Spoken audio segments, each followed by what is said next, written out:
Everything began on the day the world collapsed, after humanity's greatest heroes were defeated by the invaders. Amidst the ruins and tragedy, only the last two warriors remained, struggling to breathe. The holy swordsman Xenon Glorious was filled with despair, wondering if they were truly the last survivors. The mage Aerith sadly confirmed that all their other comrades had fallen. She lamented that even their strongest allies couldn't withstand the enemy's destructive power. Determined to keep fighting, Xenon told Aerith to just focus on supporting him. The swordsman drew his massive blade, clearly preparing to give it his all. Xenon aimed for a single, precise strike. Aerith warned him that even if everyone worked together, they couldn't defeat it. But the warrior was determined not to back down. He began to execute a powerful sword technique, channeling intense light energy into his blade. With his eyes intensely focused, he activated the final form of his fighting style,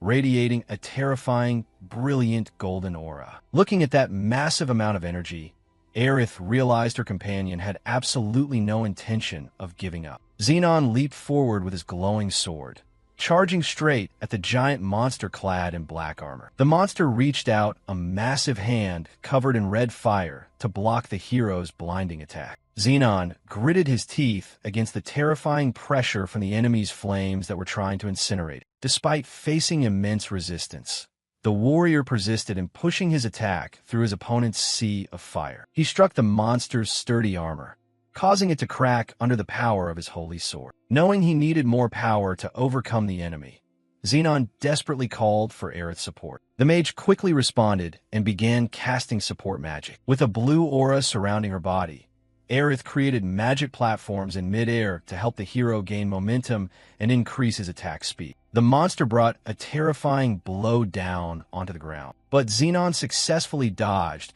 by jumping high from the magic platforms. He used his very last bit of strength to soar into the sky, preparing for his most powerful move. Shouting a war cry, the warrior funneled all his remaining holy lightning into his light blade. Shouting a war cry, the warrior funneled all his remaining holy lightning into his light blade. Aerith was amazed by the terrifying power of that move and believed they might have a chance to win. However, she panicked when she saw the monster still standing intact, completely unscathed after the attack. Even when facing resistance so absurd it was monstrous, the swordsman refused to stop and tried to continue his attack. Even when facing resistance so absurd it was monstrous, the swordsman refused to stop and tried to continue his attack. Worried, Aerith frantically screamed a warning that his body structure wouldn't hold up if he continued to push himself like that. Despite the warning, Xenon insisted on fighting and tried to muster every bit of remaining energy. Realizing her friend's reckless determination, the mage wore a look on her face that indicated she had made an extreme decision. She reached into her cloak and took out a mysterious item she had kept hidden. The young girl summoned a prison of light that completely restrained Xenon, leaving him extremely confused. Aerith explained that he was the last hope to save the world, so she couldn't let him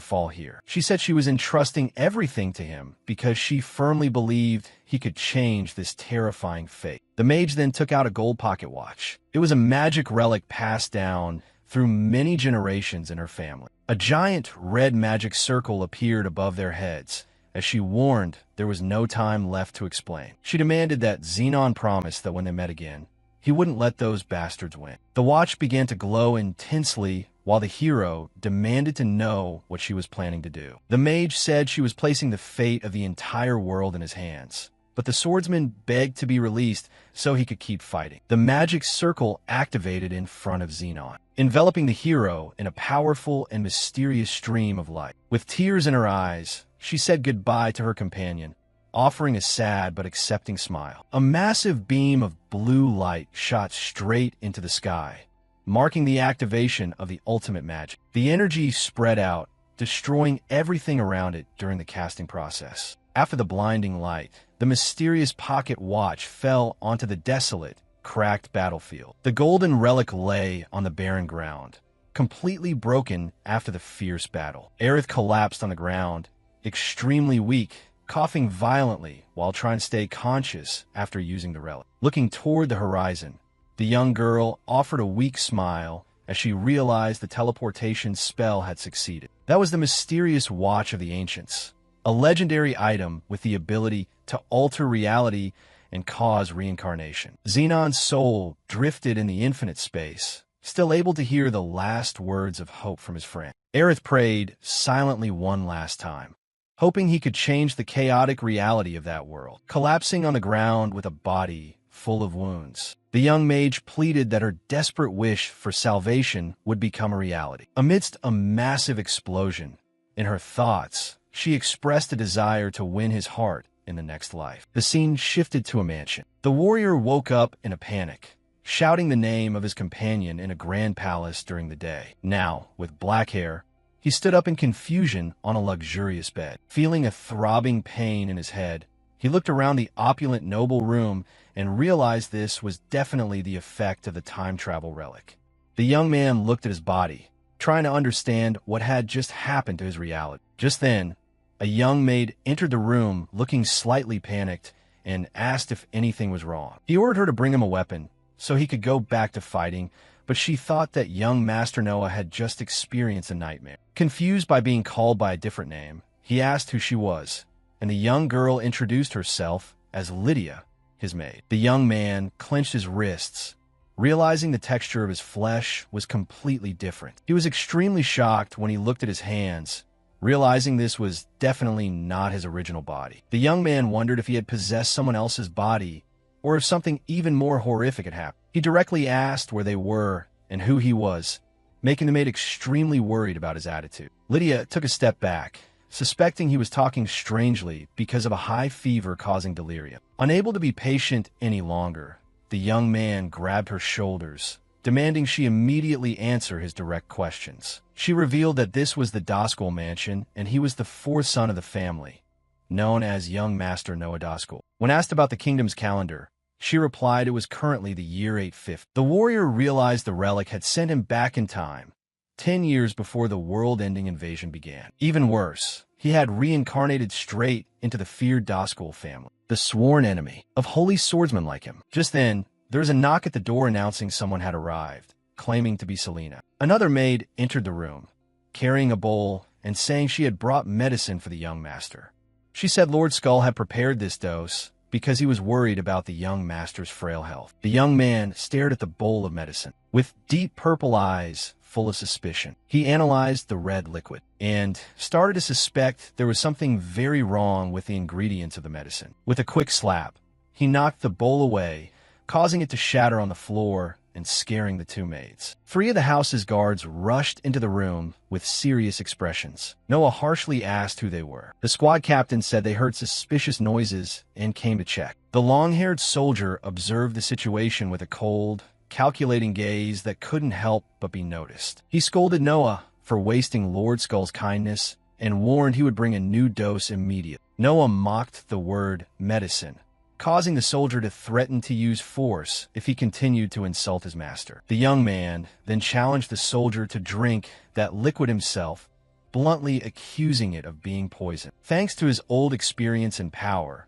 he knew that holy energy would repel evil aura, and the color of this medicine confirmed it was poison. Seeing they had been exposed, the captain said he would be forced to make him drink it. Noah laughed arrogantly, realizing their mask of fake loyalty had finally fallen. The young man said these soldiers would be great punching bag for him to get used to his new body's reflexes. With a provocative gaze, the warrior warned that he would happily play around a bit with these traitors. The captain ordered 2 subordinates to step out and subdue the young master by force. The 2 underlings obeyed immediately and advanced toward him under the worried gaze of the 2 maids. One lunged, intending to grab Noah, but the young man was ready to counterattack. He dodged flexibly and then delivered a powerful kick straight into the first soldier's stomach. The other man gasped, flying backward and hitting the wall hard. Feeling the weight of the blow, the second soldier rushed in a rage, throwing a punch, but Noah ducked and dodged extremely gracefully. He took advantage of the opening to land a precise uppercut to his opponent's chin. Seeing the 2 fall,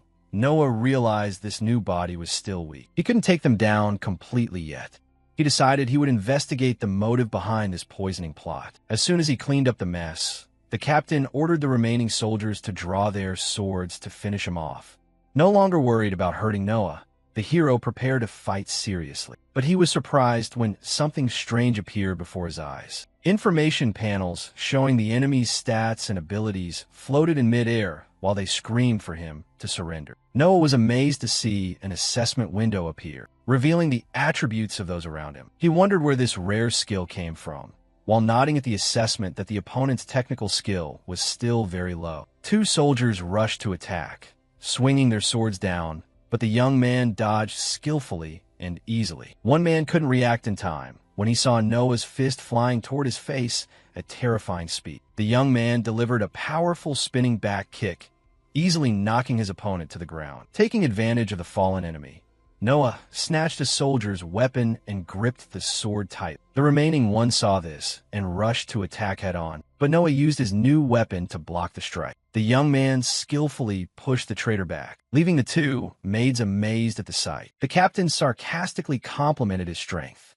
Noah provoked him not to stand there, but to make a real move. Suddenly, Noah's eyes widened when he felt a dangerous and dramatic change happening within his own energy. A dark purple mist began to radiate from his body, revealing the terrifying existence of a dark energy core. This was the signature energy source of the fearsome swordsman of the Dazkul family. Conversely, the holy core was a divine light source that originally belonged to the old, glorious bloodline. Under normal conditions, these two opposing forces could absolutely not coexist in a warrior's body. The captain laughed loudly when he saw the dark core swirling out of control, then decided to reveal a terrifying secret to the young master. He revealed that the previous medicine was actually a poison designed to overload dark energy. The villain explained that his fighting had triggered a chaotic flow of energy that would destroy Noah from the inside. Realizing the danger as his body was about to collapse, the hero decided to bet everything on a desperate gamble for survival. He tried to do something unprecedented, controlling two opposing energy flows in his chest. At the same time, he used the cleansing energy of the holy core to suppress the violent onslaught of the dark force. The captain mocked the hero's desperate effort and prepared to execute his first dark technique. The villain lunged like a hazy red shadow, launching an attack so fast it seemed to tear through space. Noah remained calm and focused, tracking his opponent's movements despite being under heavy pressure. He raised his sword at the perfect moment, blocking the ambush and creating a massive energy shockwave. The villain was shocked to see the young master could react in time to a stealth attack powered by dark force. Angry at being blocked, the soldier called him a weakling and told him he should know his place. Noah gave a cold look, showing that he wasn't angered by meaningless insults. The young man swung his sword in a perfect circle, creating a brilliant golden light shield surrounding him. The opponent countered by mobilizing a massive amount of dark aura and launching a destructive attack toward him. Two massive energy flows collided, creating a spectacular clash between golden light and red darkness. The soldier began to feel the terrifying pressure from Noah's attack and realized he was about to be completely overwhelmed. Noah seized the opening, slashing through the enemy's darkness with a series of fast and precise sword techniques. With a flexible leap, he struck his opponent, tearing his clothes and causing a deep wound. Noah analyzed his opponent's limits and knew he needed to end the fight soon before his body collapsed. The villain still tried to keep an arrogant air, laughing at Noah's visible exhaustion. Noah smiled in response and pointed out that his enemy's polite way of speaking had disappeared, revealing clear desperation and panic. Irritated by the young man's arrogant attitude, the villain lunged, launching a frantic attack surrounded by dense dark aura. He screamed in anger, asserting that Noah absolutely could not predict or escape his presence. Stealth skill activated,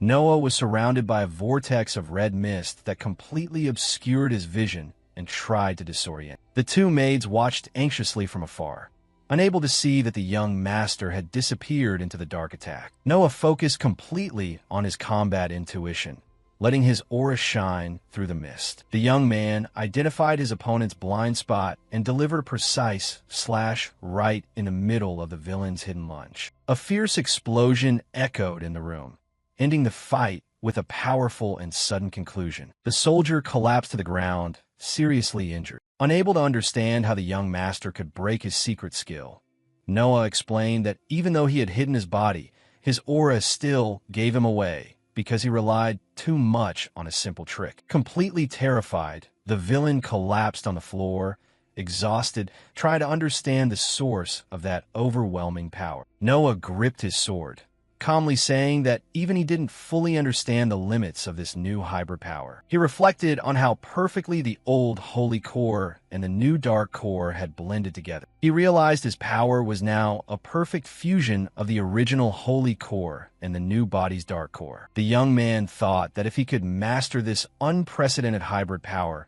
he would have the ability to save the world once again. With a faint smile, he silently thanked his departed friend for bringing him new hope. The servants rushed to the young man in a panic, checking to see if he was hurt and if they needed to call a doctor. Noah affirmed he was fine, but his attention was drawn to a small, winged black creature appearing at the bedroom window. It was a small post-dragon carrying an important sealed letter. Lydia took the letter and explained that this was an official summons directly from the head of the family, Lord Victor. The maid gave the sealed letter to the young master, reminding him that the family head wanted to confirm his participation in the succession contest. Noah stared at the paper with a contemplative look.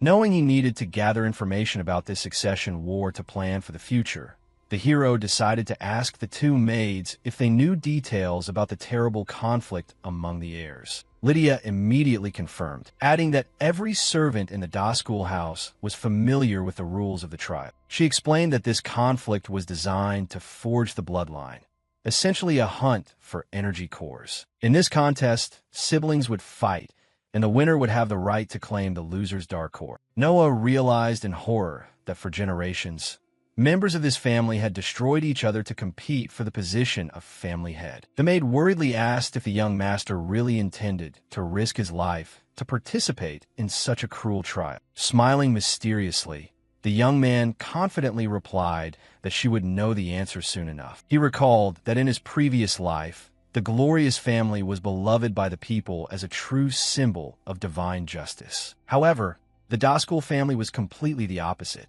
They were feared and hated for using the forbidden power of the Dark Core. Although mysterious, everyone knew the current head, Victor Daskell, was considered the strongest swordsman in humanity. Dressed formally and politely, the young man headed toward the main gate of the Great Hall. Determined to understand this place, he took a deep breath, focusing on observing with his own eyes the truth hidden behind this notorious criminal family. The young man entered the Great Hall imposingly, formally announcing his presence as Noah Daskell. He walked on the red carpet, observing the brothers and sisters waiting in line right in the middle of the hall. Noah walked slowly and elegantly, carefully analyzing the posture of every member of the new family. The eldest son of the bloodline was Damien Daskell, a warrior clad in heavy armor with an extremely serious expression. Beside him was Julia Daskell, the eldest daughter with long silver hair and a cold,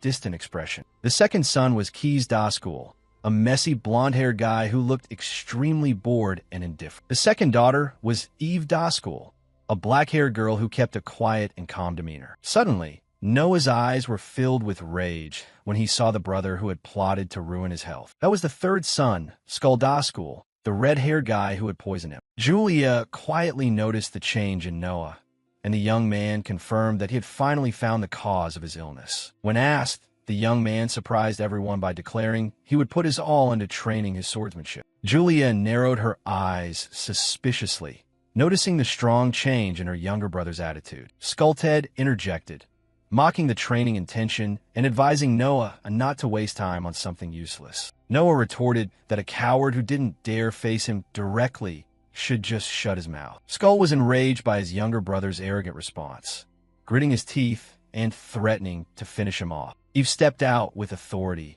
telling both to shut up and warning that the time for arguing was over. A soldier at the scene loudly announced that the powerful family head, Lord Victor, had just arrived at the Great Hall. Heavy footsteps echoed on the red carpet as the fearsome family head moved toward the imposing Iron Throne. The older children immediately lowered their eyes and bowed their heads, showing deep reverence for the formidable patriarch. The younger ones followed suit, displaying the extreme fear and submission they all held for their father. Noah felt a chill run down his spine as he faced an overwhelming presence that radiated terrifying power. He recognized the legendary black-armored swordsman whose achievements were famous in his previous life. This was the fearsome Victor Daskul, a 9-star dark swordsman, considered the strongest in the world. The family head sat on the throne, observing the gathered group and remarking with satisfaction that all heirs were present. Victor folded his arms imposingly and officially declared the start of the succession contest. He focused his stern gaze on his fourth son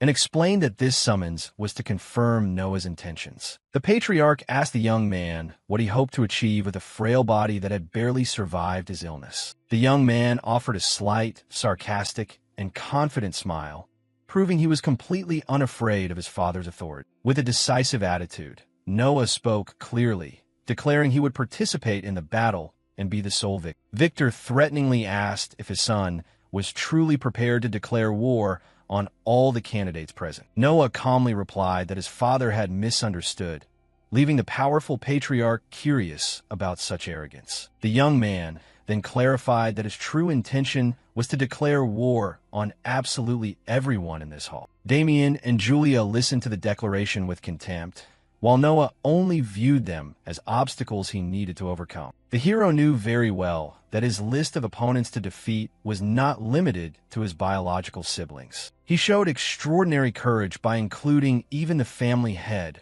Victor, on the list of those he intended to surpass. Noah offered a provocative smile, clearly asserting to everyone that he wouldn't spare even his own father in the contest. Irritated, Victor unleashed a massive wave of dark aura that slammed directly into the hero with extremely violent force. The pressure from the patriarch's dark aura was so strong it began to crack the giant stone pillars in the hall. Debris fell from the walls as a horrifying amount of destructive power spread throughout the room. Despite enduring the crushing pressure, Noah still stood brave. Realizing his father's truly terrifying power, Victor glanced at him with contempt and asked if the young master really believed he was capable of surpassing him. Noah smiled without a hint of fear and answered briefly, confirming directly, yes, without hesitating for even a second. The father continued to interrogate him, wanting to know the true reason the young man was seeking such immense power. The hero replied seriously that he needed power to ensure no one could ever take anything away from him again in this life. Hearing that selfishly ambitious answer,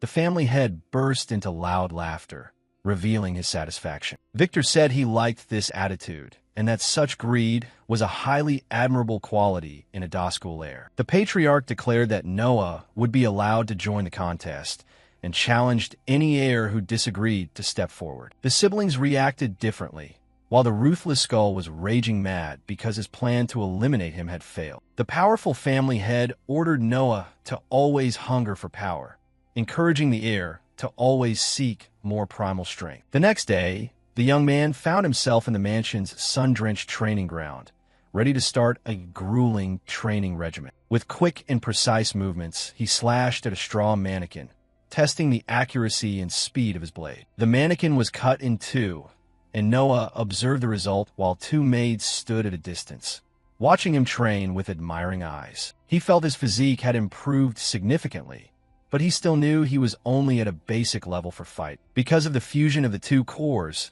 he couldn't use standard light techniques or the family's dark moves. The young man focused his attention on his hands, trying to explore the secrets and potential of this hybrid power. Noah realized he needed to hide the existence of the Holy Core from everyone to avoid his true identity being discovered. Suddenly, Julia appeared at the training area, observing the young man and commenting that he moved quite well for someone who had just been bettered. She remarked that previously only Damien was the father's favorite child, but now Noah had also captured the patriarch's attention. Julia approached the weapon rack, revealing she had come to personally test her younger brother's new fighting ability. With a serious face, she grabbed a wooden sword and told her brother they would start immediately. Giving Noah no time to react, she launched a surprise attack, catching the hero off guard with her sister's aggression. He was forced to jump back extremely quickly to dodge the agile attack from his sister. Julia offered a cunning smile,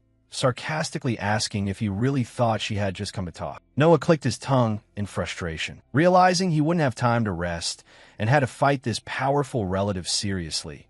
Julia lunged, unleashing an extremely agile chain of sword strikes in the training yard. The hero used his training sword to block the strikes, using the fight to understand the limits of his current strength. Julia increased her attack speed, constantly stabbing accurately, trying to break his defense. She stomped her feet hard on the ground, and then launched a direct kick. Although the protagonist used his sword to block, his body was still pushed backward. Julia remarked that her younger brother did have talent, but his level was still far from acceptable. Noah checked Julia's status board and discovered his sister was a formidable 7-star warrior. The hero smirked when confirming his sister's impressive strength. Realizing that defeating this opponent would be very difficult, the girl called his performance disappointing and lunged in a rage, unleashing a lethal slash at high speed. Noah's eyes widened, astonished by the absurd speed of the attack rushing straight at his body. With no other choice, he gripped the wooden sword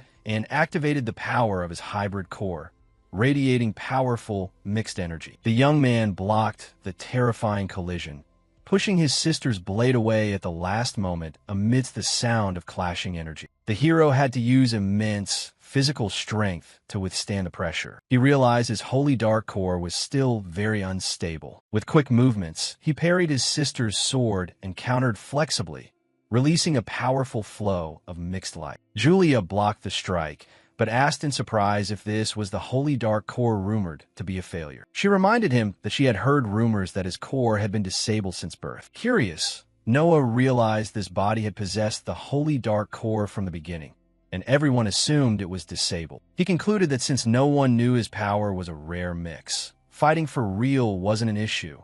Noah lunged, unleashing a downward slash with all his hybrid energy glowing around the blade. The young man was briefly distracted.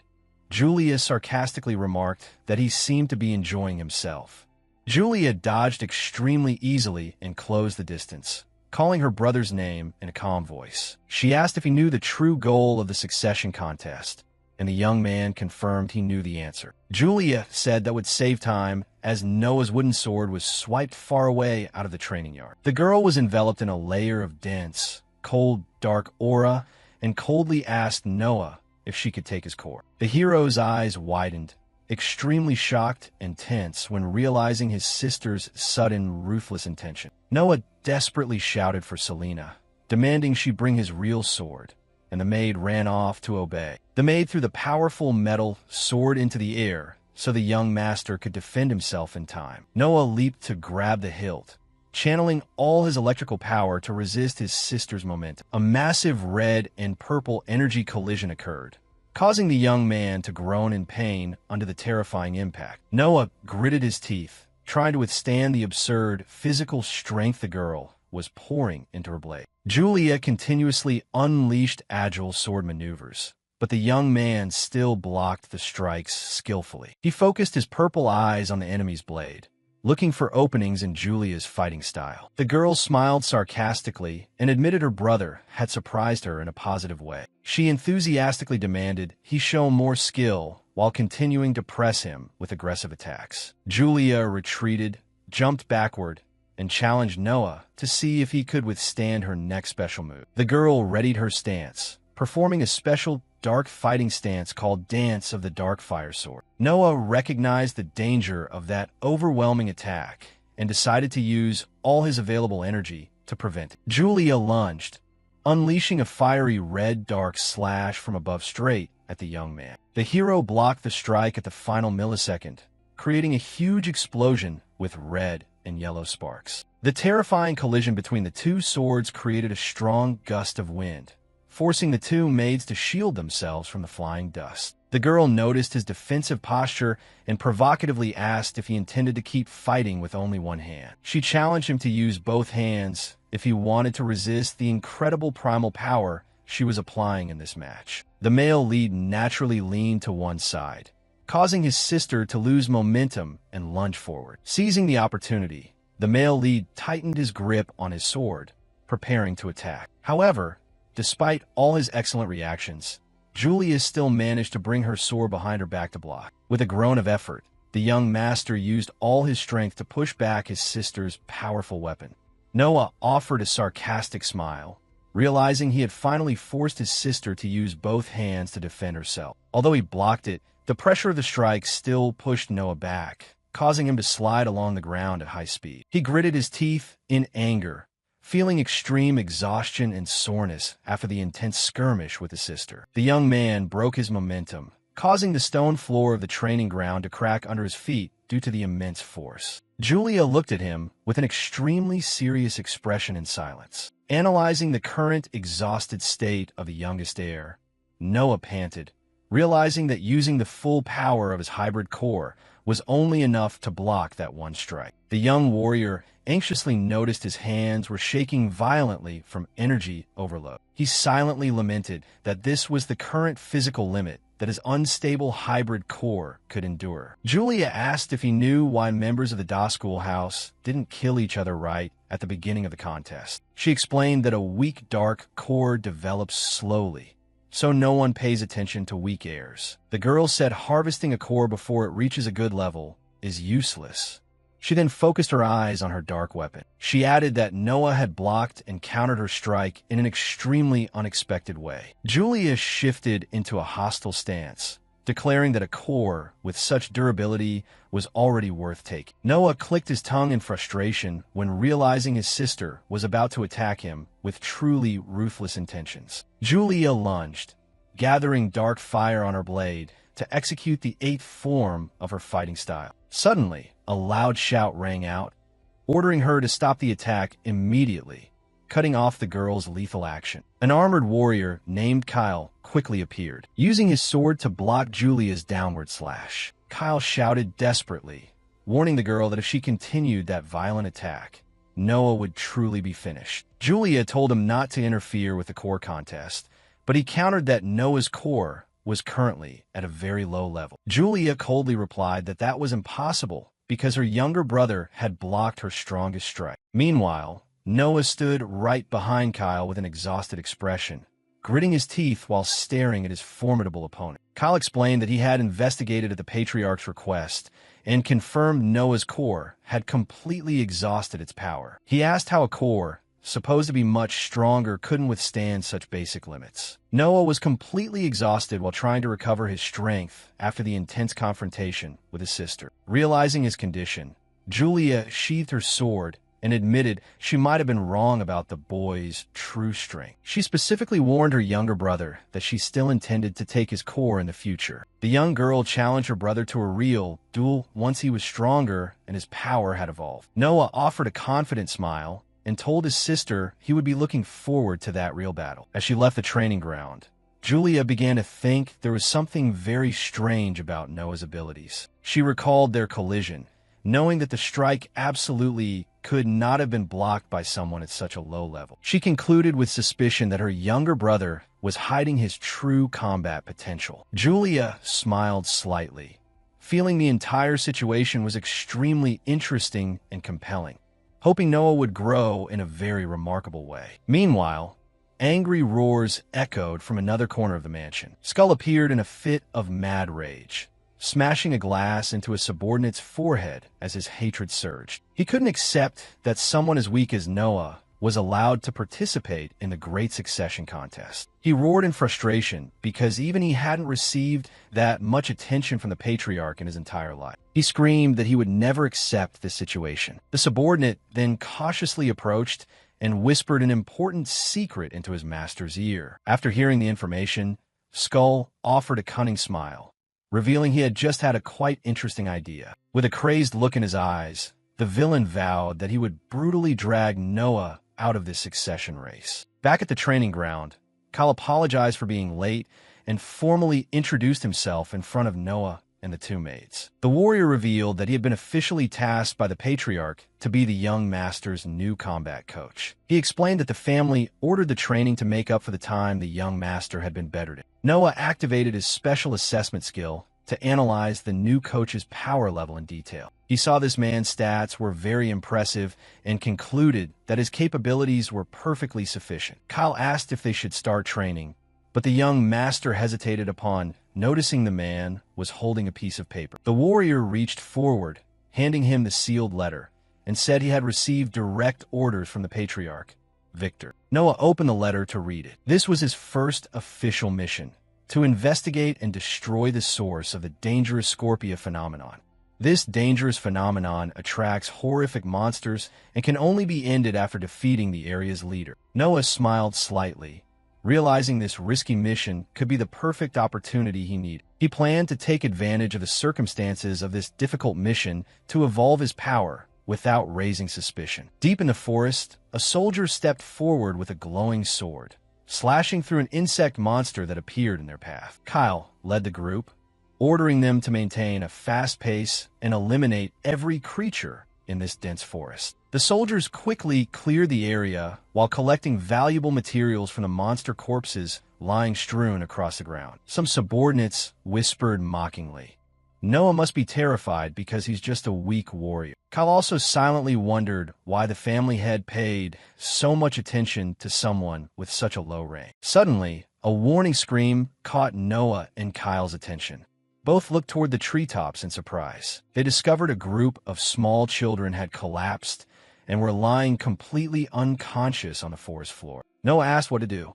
Realizing the children seemed to be affected by the Scorpia in the area, Kyle replied that the mission was urgent, so they would take the children with them to avoid losing more time. The warriors carried the children on their shoulders and continued to move quickly toward the depths of the dark forest. Streams of purple energy cut across the air as the atmosphere became increasingly thick and unnatural. Giant ancient trees cast shadows, covered in poisonous mist, severely hindering the group's vision. Noah warned that the concentration of dark energy was soaring and the monster leader was definitely nearby. Suddenly, the sharp claws of a giant creature swooped down from the treetops, breaking branches violently. Everyone panicked, realizing the sudden appearance of the giant beast known as the Scorpia Scorpion. Kyle shouted desperately, ordering the soldiers to protect the children and take them to a safe place immediately. The coach warned that the monster's shell was too hard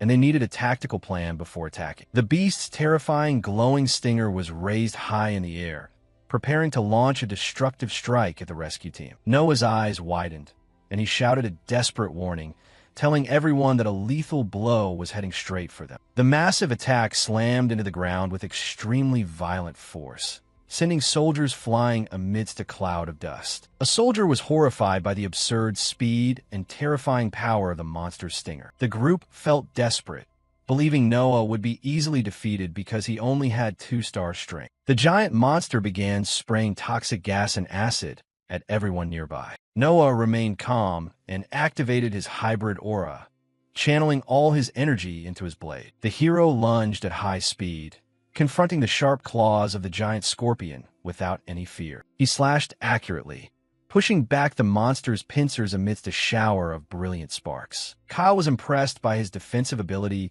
but warned that the monster's true danger lay in its lethal toxins. The scorpion fired thick, dark blue acid jets straight at the young master. With acrobatic movements in the air, the hero skillfully dodged every corrosive shot. The aggressive beast attacked with its stinger, dripping a large amount of deadly venom onto the ground. Noah used his mental strength to prevent a direct collision from the stinger, hurtling down at high speed. The young man fixed his purple eyes on the creature and decided to give it his all to end the fight quickly. He unleashed a crushing counterattack, sending his opponent's stinger flying with terrifying power. A soldier praised the young master's excellent swordsmanship, even though he knew his core was supposed to be weak. Tension escalated as the group watched in horror as the monster's stinger completely regenerated. The scorpion lunged relentlessly, forcing the young master to retreat to avoid the attacks. Noah ran his fingers along the blade, guiding the fusion of the two energy flows to enhance his weapon. He gripped the hilt with both hands,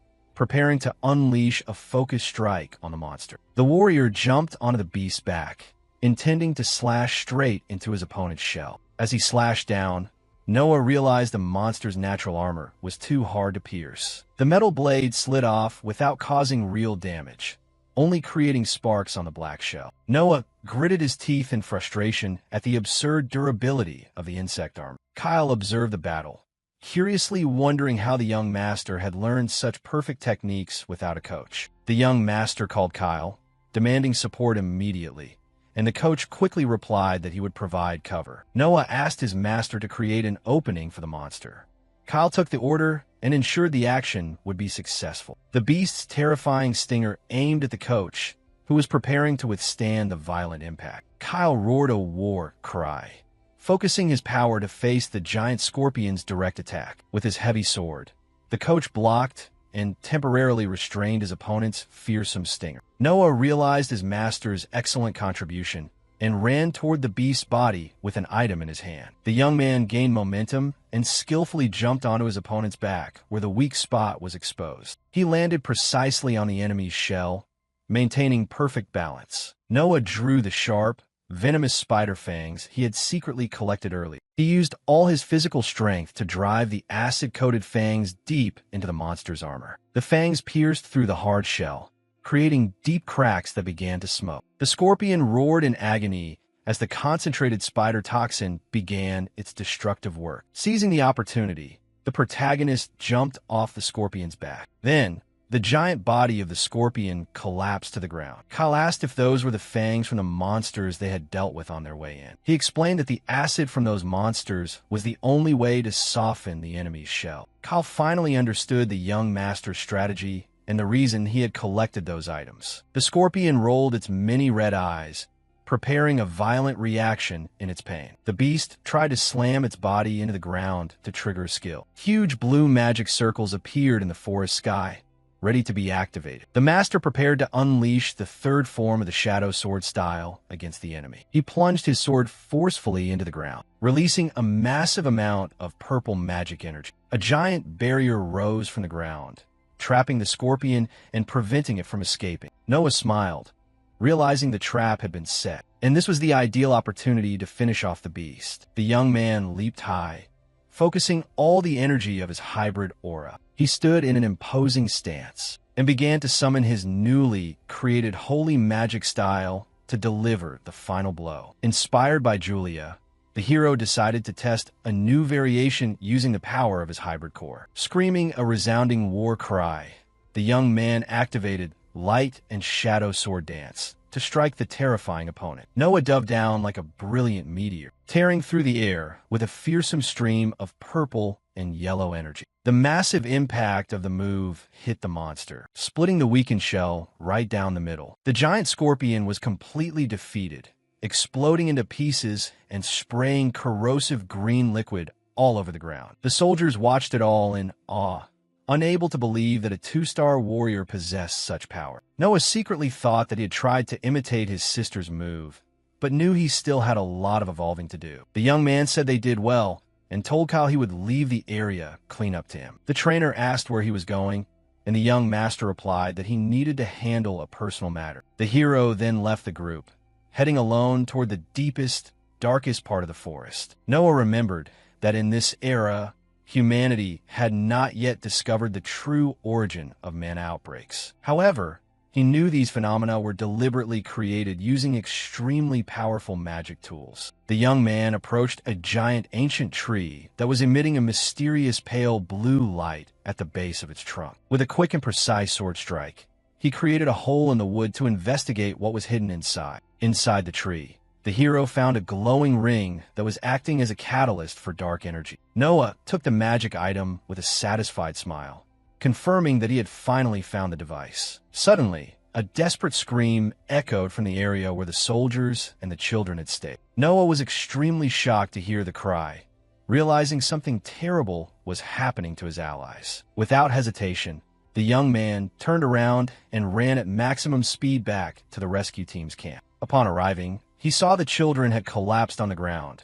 radiating dangerous green energy around their bodies. A soldier ran toward him, shouting that the monsters in the forest were acting strangely. Noah entered a defensive stance and drew his weapon, sensing a massive source of hostility rapidly approaching the area. A swarm of giant wild monsters appeared from every direction, completely surrounding the family's warriors. The swarm of insects lunged ferociously, forcing the group to switch to a defensive stance to protect those who were injured. The young master activated his yellow and purple combat aura, preparing to block the first wave of attacks. Kyle appeared just in time, launching a powerful blow to support Noah's dangerous position. The trainer blocked the monster's momentum. As the soldiers cheered in relief at being saved, Noah sternly ordered them to hold their positions so he could have time to clear up the situation. He focused his attention on the mysterious necklace worn around the neck of one of the unconscious children lying on the ground. Noah realized this item was draining the victim's magic energy, a cruel method that had once destroyed his family in his previous life. Kyle warned that the swarm of monsters was too numerous and they couldn't hold out much longer. The hero decided to use his hybrid core to interfere with the item's flow and track down the person controlling the magic. He touched the mysterious necklace, causing his powerful mental energy to resonate with the object's mana. Noah closed his eyes, focusing entirely on tracking the source of the power vibrations that were commanding the monsters. He identified the location of a masked, red-eyed individual hiding in the shadows and gloating with joy. Having found him, the young man told his allies he would be leaving for a moment and ordered everyone to protect the children at all costs. Noah darted like lightning through the battlefield, slashing through the wolves and goblins, trying to block his path. He ran fast, deep into the forest, following the trail of the controller's magic energy, moving at a terrifying speed. He looked like a blurred streak of light gliding through the dark scenery of the forest. Noah stopped in the middle of a clearing and loudly demanded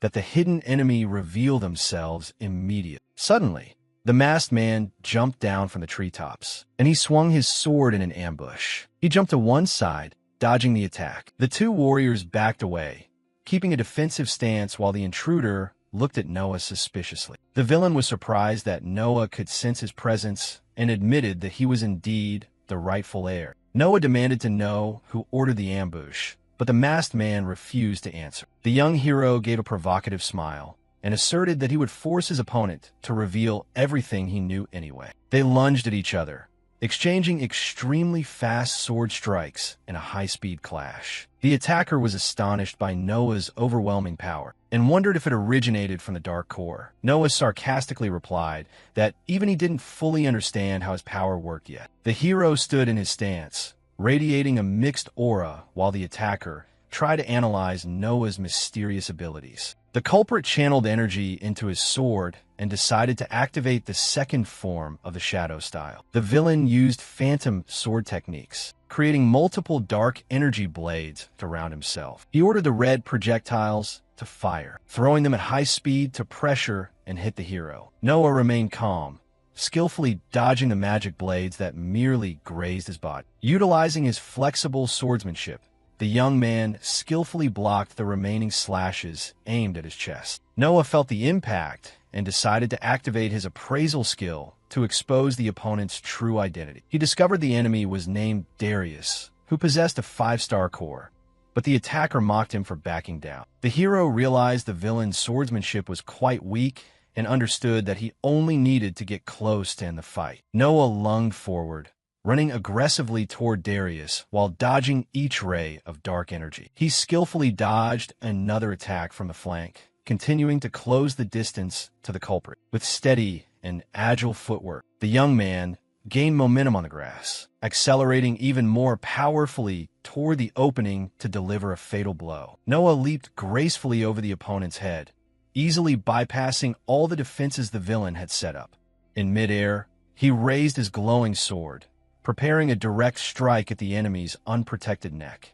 The two blades clashed powerfully, creating terrifying mental pressure between the two warriors. The attacker laughed loudly behind his mask, thinking the young man was foolish for using such an obvious and predictable move. The villain whipped the air with waves of dark energy, attempting to keep Noah at a distance with magic tentacles. Noah focused and switched to a special stance to activate the first move of the holy magic style. He gathered his mixed power, preparing a surprise attack with speed far exceeding normal levels. The warrior unleashed light image movement, lunging like an untraceable purple streak. Darius panicked, recognizing the legendary move, and tried to defend against the surprise lunge. But it was too late.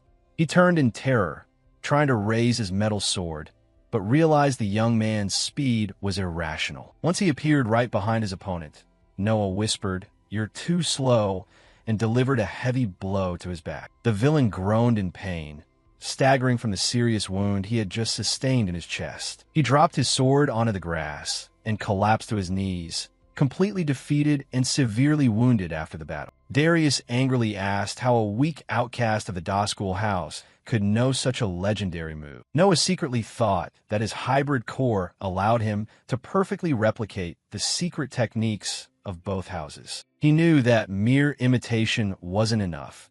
The true potential of this mixed power would only come with time. The young man understood that once he fully mastered this hybrid power, he would become the strongest warrior in the world. Noah pointed his sword at the villain's neck and demanded to know who ordered the entire ambush. Darius replied with hatred, telling the young man not to be quick to claim victory because the battle wasn't over yet. Without hesitation, the attacker pulled out a mysterious potion and quickly drank the strange green liquid of power. Noah observed the scene suspiciously, realizing the culprit's mental energy was beginning to change. Darius's body began to swell monstrously, cracking the ground as he screamed in pain.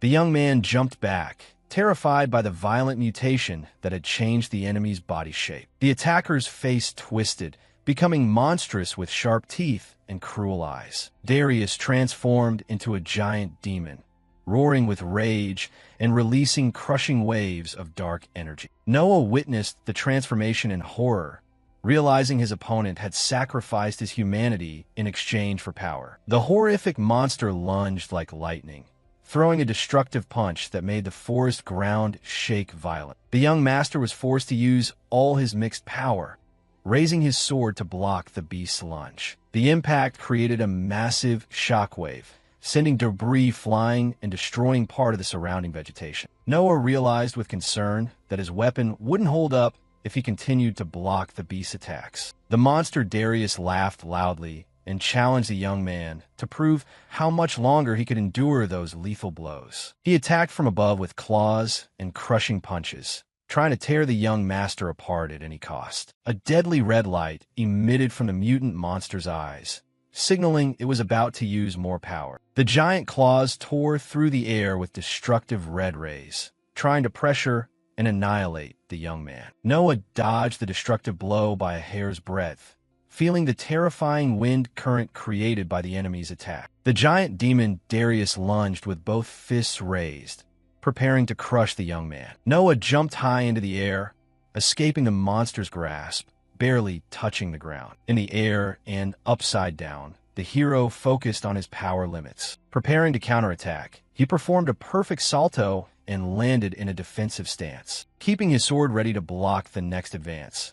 Noah realized he couldn't dodge forever and decided to use a magic item to create an opening. With determination, the young master tightened his grip on the hilt, preparing to activate his trump card. Darius laughed loudly, mocking the hero's feigned weakness, and lunged down from above to crush him completely. The monster loudly declared he would end the battle right there as he lunged aggressively straight at the young man. The beast's giant hand came down at high speed, about to crush Noah's body. In the final moment, the absolute repulsion ring that the hero had found began to shine brilliant. A powerful pink hexagonal shield appeared, blocking the mutant monster's giant punch head-on. The magic barrier created a terrifying repulsion shockwave, sending the giant demon Darius flying backward into the air. Noah smiled confidently as he realized the opening. Realizing that with his hybrid core, he could reuse old techniques, the young man lunged toward the monster hovering helplessly in midair. Channeling all his mental energy,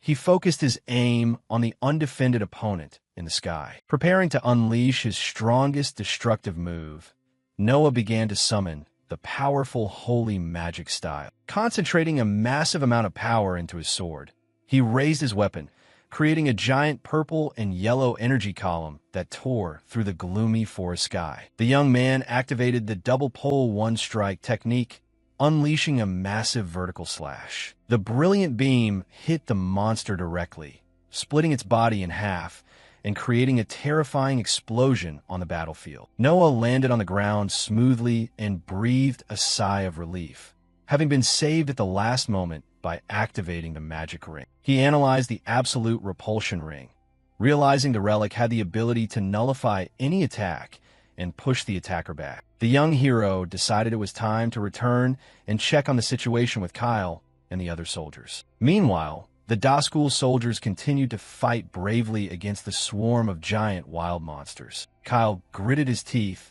pouring out all his extreme physical strength, and secretly lamented that he was reaching his limit. A giant goblin took advantage of the exhausted trainer, raising its spiked mace to prepare for the finishing blow. The warrior was desperate, believing he would be hit by the monster's lethal blow as it lost control. However, beyond Kyle's expectations, the monster's mace suddenly stopped in midair the very moment before touching him. The man opened his eyes in confusion, not understanding why all the creatures in the forest had suddenly stopped attacking. The soldiers looked at each other, both relieved and surprised to realize they had luckily survived that terrifying battle. Noah approached, walking leisurely through the gap, and directly asked everyone if they were okay after the clash. Kyle confirmed, still trembling, that everyone had narrowly escaped the intense battle. The young man explained that he had defeated the monster controller, shocking the trainer to learn there was a summoner. Noah confirmed the enemy was real, but said he still needed to find out who hired the mercenary to set the ambush. The soldiers looked at the children who were still unconscious on the ground, but were now safe from the scorpion mist. The young master became contemplative, knowing he needed to act quickly to expose the true culprit behind everything. Returning to the magnificent main estate of the Dashkul family, the hero decided to start his own secret investigation. Noah was furious, thinking that innocent children had almost died because of him, and swore he would capture the mastermind behind the attack. He remembered that young Eve Dashkul was serving as the family's main informant, and she might know something important. The young man focused his gaze firmly, knowing he needed to find solid evidence before his next move. As he was about to enter the palace's restricted area, Noah was suddenly stopped by a firm voice commanding him to halt. His blonde-haired brother, Keys Dashkul, appeared to block his path and sternly warned that he had no right to go in there. The two brothers looked at each other in the outer courtyard, creating an extremely tense atmosphere between the heirs of the family. He remembered the information that the maid Lydia had revealed, confirming that Eve knew the identity of the mastermind. The hero radiated a powerful and stern combat aura, ordering his blonde brother to get out of the way. Keys replied that he was Eve's bodyguard and couldn't let someone exuding such dangerous hostile intent pass through. The blonde young man roared in anger, clearly declaring he didn't trust Noah and would stop him at all costs. Noah regretted the situation, tightened his grip on his sword, and prepared to use force against his own brother. The hero drew his metal sword and firmly declared that he would use force to push through if necessary. Keys also drew his sword, accepting the challenge and grumbling uncomfortably because he had no other choice. Keys lunged like lightning, unleashing flexible sword strikes toward the hero in the outer courtyard. Their blades clashed violently, creating an explosion of sparks between them. Noah endured the terrifying physical pressure of the blow, keeping his sharp gaze focused on his opponent's movements. With a quick motion, the hero pushed Keys back, forcing him to take a few steps into the middle of the courtyard. The two warriors temporarily kept their distance and looked at each other, preparing for the next round of fight. Keys channeled red magic mist into his left hand, accumulating earth and stone elemental power. He slammed his hand into the ground, unleashing the stone spear sword technique, creating huge, sharp stone pillars rising from the ground. Noah was startled by the speed at which the thick and sharp stone blocks were lunging toward him. Noah used his metal sword to block and deflect the opponent's stone projectiles. He destroyed the stone pillars with quick slashes, demonstrating excellent defensive abilities. Keys activated crushing stone fong magic, creating a massive, heavy stone weapon in his hand. Noah was surprised at the size of the stone sword that his opponent swung around so easily. Keys turned extremely quickly, swinging the giant stone weapon toward the hero with a destructive attack. The young master defended himself, raising his holy sword to block the terrifying impact of the stone sword. They began a frantic, continuous string of attacks. making the whole courtyard shake from the power of the blows. The blond young man kept a cold gaze, demonstrating absolute focus on his complex combat strategy. Keys performed quick spins and slashes, forcing Noah to constantly back away to avoid being hit directly. Noah realized his opponent had a complex attack sequence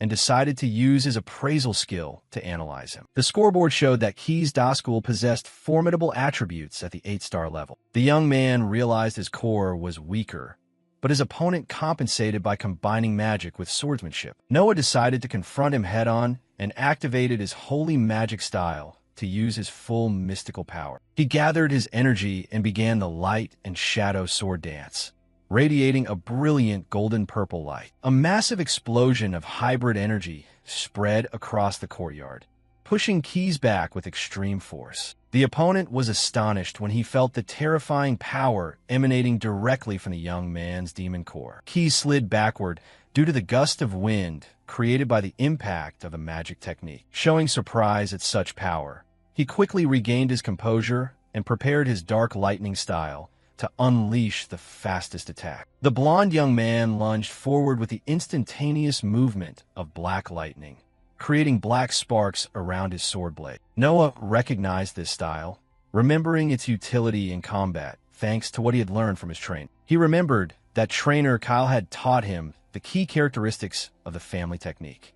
The hero prepared himself, knowing the opponent's attack focused on extreme speed. While Keys realized he knew the theory, the blond young man smiled slightly and warned that knowing theory was very different from facing an actual blow on the battlefield. Without hesitation, Noah challenged his opponent to attack him at maximum speed. Keys swung his sword, firing a chain of red and black light. The entire courtyard was covered by a storm of electrical slashes, completely obscuring Noah's vision. Noah mustered his great physical strength, trying to keep up with his opponent's lightning-fast movements. Shouting loudly, the hero tried to use his maximum power to dodge and defend against the slashes. A massive electrical energy collision erupted in the center of the courtyard, illuminating everything around it. A screen of light and thick dust covered the two warriors, ending the frantic attack sequence.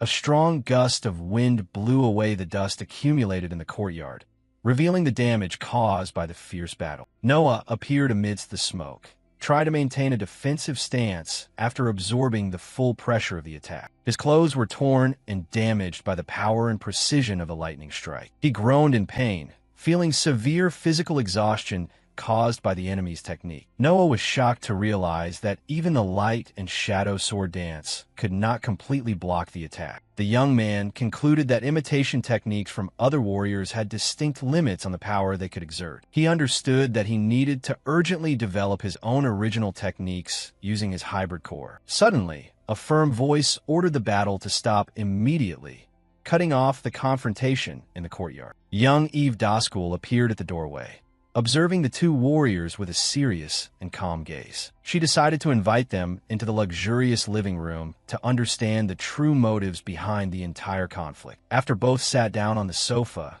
the girl directly asked why they were fighting. Keys explained that he acted to protect her because Noah arrived with clear and strong hostile intent. Noah curiously asked why someone as important as her in the Doskull family needed a bodyguard. Eve calmly replied that she was not good at physical combat and prefer to keep her distance from fights. Keys asked the reason for Noah's visit and reminded him that her genius brother was not competing for the throne. The girl quickly guessed that her younger brother wanted to find out who was behind the assassins sent to attack him. The young man was quite surprised and asked how she guessed it so quickly. Eve smiled mysteriously and said there were very few things in this world she didn't know. She said she really wanted to help her dear brother, but emphasized that this information came at a very high price. Noah quickly realized this was a trade and directly asked her what she wanted in return. The girl asked if he knew about the legendary Endless Library, making the young master curious. That place was a giant labyrinth of unknown scale,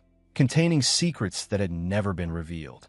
Many adventurers had established a city nearby, but exploring the deep levels was extremely dangerous. Eve requested that Noah bring her a specific relic from there called the Book of the Abyss. Noah remembered that this book had revolutionized the magic theory he knew in his previous life. He remembered that such knowledge had saved countless lives during the horrific war against the invaders. The hero thought that obtaining this relic earlier than expected could be the key to changing his tragic future. Noah accepted the offer without hesitation and assured her that he would bring the mysterious book back for his sister. The two heirs sealed the deal with a firm handshake, officially establishing a partnership from that moment on. A moment later, a luxurious carriage sped toward the mission's destination. Noah was accompanied by two maids, who looked quite excited about the long journey. They finally arrived at Grandio Arenum, the city housing the magnificent library tower. The young man stepped off the carriage and began to stroll through the bustling cobblestone streets of this new place. Noah knew the interior was such a complex labyrinth that he would need an experienced guide to avoid getting lost. He observed the crowd around him, focusing on finding someone knowledgeable about this place. And as the young master passed through narrow alleys, he attracted the attention of some suspicious residents. The city's majestic and ancient architecture stood out, emphasizing the region's immense historical significance. Meanwhile, at the main estate, Eve was leisurely relaxing on the sofa while sipping tea. The family butler opened the door, announcing that an important guest had arrived to see the young lady. Another heir to the family entered the room with slow steps, maintaining an extremely confident and strategic posture. The newcomer wore a smile on his face, revealing that he had come to ask some questions about Noah. Eve observed her brother with a calm, expressionless gaze, waiting to see what his next move would be. The two sat comfortably on the sofa in the living room, beginning a silent, tension-filled family dialogue. The young lady commented with a tone of disdain that his visit to her private area was extremely rare. Skull admitted he came with the intention of asking for a favor and borrowing his sister's knowledge. He noticed the absence of a bodyguard, and she revealed that Keys had gone on an urgent mission assigned by the family head. Skull gave a sinister smile as he realized his sister was completely unprotected at this moment. Not all worried, Eve took a sip of tea and asserted that her other bodyguards could handle things well. The man complimented her composure and directly asked what she knew about Noah's recent actions. He said he wanted to learn the origin of the power Noah displayed when going head-to-head with Julia. Skull confessed he was obsessed with discovering the secret behind his younger brother's sudden power evolution. The villain added that Noah had even defeated those who attacked him, surprising the young lady with this information. The elegant woman set her teacup aside, maintaining a neutral attitude in the face of his provocations. Eve firmly declared that she would not reveal anything that could directly interfere with the succession struggle. She knew that if she favored one brother, the other candidates would immediately find a way to eliminate her. Skull changed his attitude and threateningly asked if she really intended to refuse to cooperate with him. The young lady retorted by asking if he had something of enough value to compensate for the risk of losing her position. He gave a dark smile and repeated the word compensate, as if plotting something terrible. He warned that she would soon understand that price, just as a sinister shadow appeared right behind her. While the plot was unfolding in the estate, a bright sunny day shone down on the bustling city of Aaron. Noah continued walking with absolute focus through the large local market, ignoring the curious gazes of the residents. The young man headed straight for his target, determined to find the answers necessary for his journey. Noah pushed open the wooden door of an antique shop, the small bell tinkling to signal his presence. The young man observed the interior with a sense of nostalgia, remembering that he had finally returned to this special place in his new life. The magic shop owner Osrek appeared and warned the young man that the shop was currently closed. Noah said he didn't come to buy anything, but to hire him as an official guide to explore the endless library. The merchant refused, saying he no longer worked as a guide, but the young man insisted because he was the most knowledgeable person here. Osrek reacted extremely unpleasantly, telling the young master not to make him laugh with such ridiculous boasting. Noah found this reaction very strange because he knew how much this man once loved that mysterious labyrinth of knowledge. The young man directly asked if there was any hidden reason he had given up his job as a local guide. Osrek slammed the table angrily, roaring that this was not a problem the young man could solve or help with. The merchant took a deep breath, looking as if he were carrying a heavy burden of painful emotions and resentment in his heart. "I apologize for my rude attitude earlier. I've been very stressed and impatient lately," Osrek confessed. Suddenly, the small doorbell rang again, signaling the unexpected appearance of someone else in the shop. Noah was shocked to see that the newcomer was his sister, Julia. She asked if he was okay. The beautiful silver-haired woman waved with a faint smile on her lips as she entered the shop. She explained that she had seen him on a mission and decided to follow. Although Noah realized he was truly trapped, the merchant panicked upon recognizing Julia, one of the most famous swordsmen in the kingdom. He grabbed Noah's shoulder, calling him kid, and the young man quickly corrected him, stating his real name. The man immediately changed his attitude and accepted the job on the condition that Julia also join the expedition. Noah was suspicious of the sudden change and realized he truly had personal reasons for taking this mission. The merchant told them to follow him and led them to the deepest part of the shop. They entered a dark room where a purple-haired woman was lying on a bed rest. Osrek approached his beloved wife with empty eyes and began to recount the horrific event that happened a month ago. He revealed that his wife was cursed after being attacked by a giant red-armored monster in the labyrinth. The man explained that the monster's curse caused the victim to fall into a deep sleep until their very last breath. Noah deduced that the best solution was to defeat the monster, but the guide lamented that all adventurers had failed. Osrek knelt down, begging Julia to use her extraordinary power to descend into the labyrinth to save his wife. Julia agreed to help on the condition that Noah also had to actively participate in the fight against the horrific monster. She placed her hand on her younger brother's shoulder, explaining that she wanted to see his combat style in the labyrinth with her own eyes. The young man immediately realized his sister was still suspicious of the true origin of his new combat abilities. With no way back, Noah accepted the condition and told the merchant that they were ready to start the mystical rescue mission. The man was overjoyed, looking very confident and determined, vowing to lead them as safely as possible. The trio gathered in front of the giant library tower, while Julia checked if her other mission was okay. She focused her gaze on Noah and sincerely admitted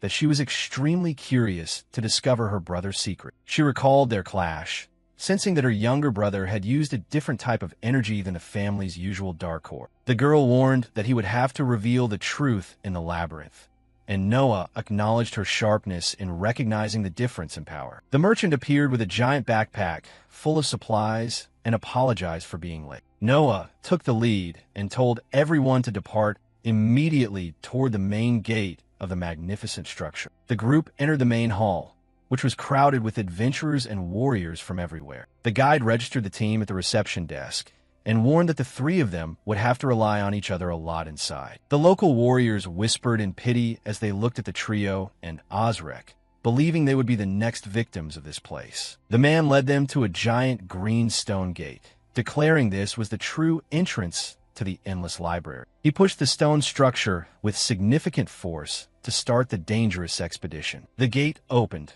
revealing a powerful and mysterious green energy stream radiating from inside the labyrinth. The trio passed through the mysterious passageway under the guidance of the guide, who remained alert to any signs of danger. The young man observed the vastness of this place with its giant bookshelves, confirming the truly enormous scale of the location. Julia smiled in amazement, remarking that she now fully understood why it was necessary to rely on someone so experienced. The majestic architecture, with floating staircases and complex passageways, seemed to form an endless labyrinth. Noah walked calmly, but suddenly his eyes widened when he saw something truly shocking on the tower wall. He stumbled upon an ancient painting depicting the hero of light facing a horrific invasion of red monsters. The young man was astonished, concluding that there were secrets hidden in this labyrinth that directly related to the world's future. Noah analyzed the mural, focusing on finding any hidden clues that could help him defeat the invaders in the future. Julia gave a confident smile and warned that it was time for them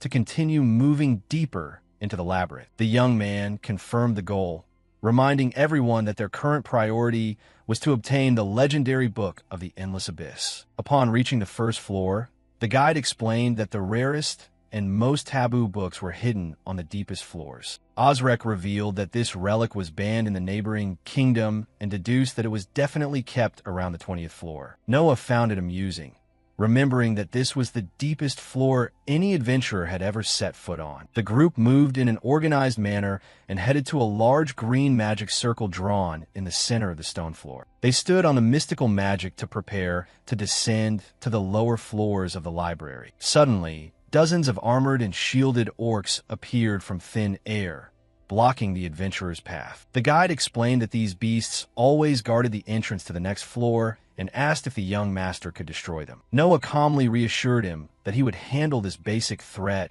as he drew his glowing sword from its sheath. The young man lunged forward with terrifying flexibility, unleashing high-speed golden slashes that tore the local monsters to pieces. He sheathed his sword with a quick, stylish motion, demonstrating terrifying skill before the guide's eyes. The bodies of the defeated enemies fell to the mystical library floor, confirming the young warrior's quick victory. Impressed by such ease, Osrek urged the young nobles that they needed to move quickly toward the goal. The group reached the 10th floor, and the guide demanded absolute secrecy regarding the hidden shortcuts. From then on during the expedition, he manipulated a specific book on the shelf to activate the library's secret passage mechanism. A large secret passage opened, revealing a hidden path that very few people knew how to use. The guide pointed to the hidden magic circle, explaining that this mystical tool was an excellent shortcut. They gathered on the mystical magic, which began to glow brilliantly with powerful rhythmic green energy. The magic teleportation activated, and the group was covered by a giant column of light, completing the instantaneous journey. The powerful magic light disappeared suddenly, revealing their appearance in a new, quiet area of the tower. Noah covered his face with his hands because of the dazzling light created by the teleportation process to the new floor. The guide revealed that they had skipped many floors and were now at the transition point from the 19th to the 20th floor. Julia stepped forward with a proud smile, deducing that the next elite monsters were definitely right ahead. They arrived at a giant circular stone pit where a massive green magic ring was glowing fearfully. A giant wave of dark energy poured out from the magic circle, signaling the immediate summoning of the area leader. Dozens of dark, fierce tree branches and roots grew from the ground, spreading a terrifying atmosphere throughout the environment. A giant tree monster with many red eyes appeared, revealing itself to be the fearsome leader of this floor. The guide panicked when he realized this creature had evolved into a much more powerful old lord monster than what he remembered. Osrek screamed in terror, saying that passing this beast required many elite teams. But Julia dismissed his worry with contempt. The young swordswoman laughed sarcastically, asking why the man thought she needed help. She drew her sword with an arrogant stance and assured that her personal power was more than enough. Julia lunged at high speed toward the giant tree monster, unleashing an extremely fast direct attack. The giant monster counterattacked by whipping long, sharp black branches to crush the intruder in one go. The female warrior performed excellent acrobatic dodging moves, slashing off every branch that tried to block her path. She ran along the opponent's roots, quickly closing the distance to try to strike the main tree trunk. Julia unleashed a precise sword strike right into the center of the monster, creating a massive dark energy explosion. The blow created sparks, but only slightly scratched the opponent's hard shell while its red eyes blazed with rage. The young girl landed skillfully and admitted that this mystical creature's natural armor was indeed very durable. Osrek screamed in despair, warning that the wood was as hard as steel, and a lone swordswoman would never defeat it. Suddenly, dozens of wooden tentacles grew from the ground, completely surrounding and tying up the female warrior's feet. Julia was completely controlled by the monster's vines, which began to tighten around her body with extremely fierce force. The old monster tightened its wooden claws, preparing to crush the captured opponent in one go. Worried about the dangerous situation, Noah prepared to intervene and ran toward the fight to save his sister. The branches tightened with maximum force, creating red sparks as they tried to break through Julia's physical resistance. The female warrior remained calm and activated the fifth form of the shadow combat style, releasing red flames. An explosion of fire incinerated the vines, and she appeared in mystical and majestic black flame armor. Noah was completely astonished to witness this powerful and rare elemental defensive technique working right before his eyes. Julia swung her black fire-imbued sword and prepared to counterattack with the first form of the style. The female warrior activated the black flame sword dance technique, channeling all the fire energy into her weapon. The giant tree leader tried to react, swinging its giant branches to crush Julia with extreme brutality. Covered by pure fiery rage, the silver-haired woman lunged decisively toward the opponent's trunk. With fast and explosive slashes, Julia chopped off the wooden tentacles, turning the leader's defensive layer into ashes. She gained momentum in the air and lunged, aiming straight at the opponent's many glowing eyes. The female warrior shouted a resounding war cry as she unleashed a downward strike filled with all her mystical energy. A massive torrent of red flames and darkness was released, tearing through the air and destroying everything in its path throughout the hall. The powerful attack split the central guardian tree in half, triggering an intense steam and smoke explosion. Julia landed majestically and arrogantly, declaring that her fire sword would never be stopped by something as trivial as steel. The guide pointed desperately, screaming a danger warning when he realized the lethal confrontation wasn't completely over. A sneaky tentacle quickly grew from the ground and wrapped tightly around Julia's ankle, taking the female warrior by surprise.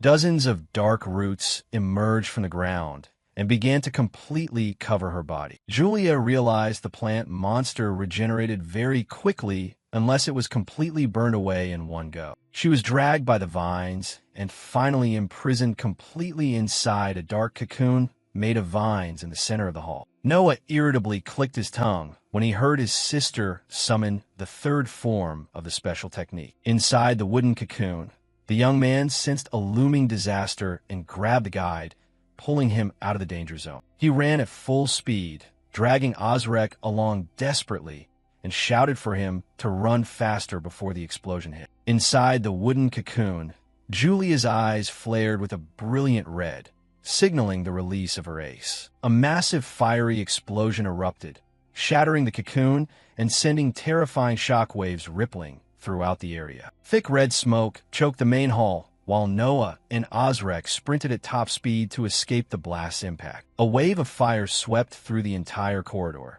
throwing both adventurers to the floor of the mysterious labyrinth. Noah stood up, coughing, and deduced that his sister's plan was indeed to burn everything to the ground to prevent the monster from recovering. Amidst the ash and red mist, Julia appeared, standing triumphantly after completely obliterating the leader's existence. She calmly walked toward her companions and asked if they should continue searching for the book. The guide watched the scene in utter disbelief and shock, unable to imagine that she had destroyed that beast all by herself. Noah pondered, remembering that the black flame style was the strongest in terms of raw damage.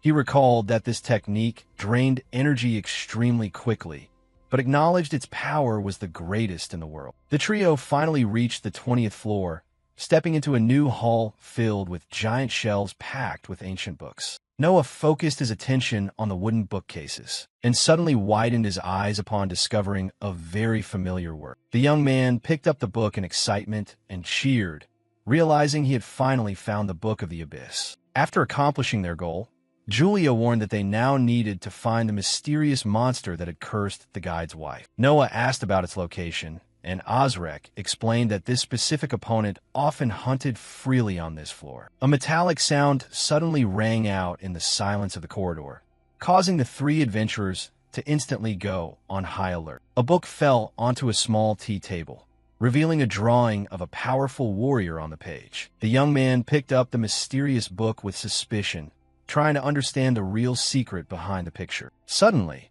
a voice whispered threateningly that it found him. The pages of the mysterious book began flipping rapidly, creating an eerie atmosphere in the dark corridor. Noah felt an overwhelming source of hostility flare up behind him and reacted with extreme speed to dodge the attack. He and Julia drew their swords and entered a combined defensive stance, standing right in front of the terrified merchant. A terrifying, gray-armored warrior with monster-like limbs emerged from the shadows, revealing itself to be the grand leader of this area. Osrek pointed an angry finger, identifying the opponent as the demon who had caused his wife such horrific suffering. Noah stepped forward, swinging his sword, determined to begin the battle to destroy the labyrinth's evil monster once and for all. Julia sternly ordered her younger brother to stand back and warned that she would handle this dangerous ironclad boss herself. She leaped forward, propelled by her own black flames, shouting that she would take the lead in the assault. The ironclad warrior raised its monstrous limb,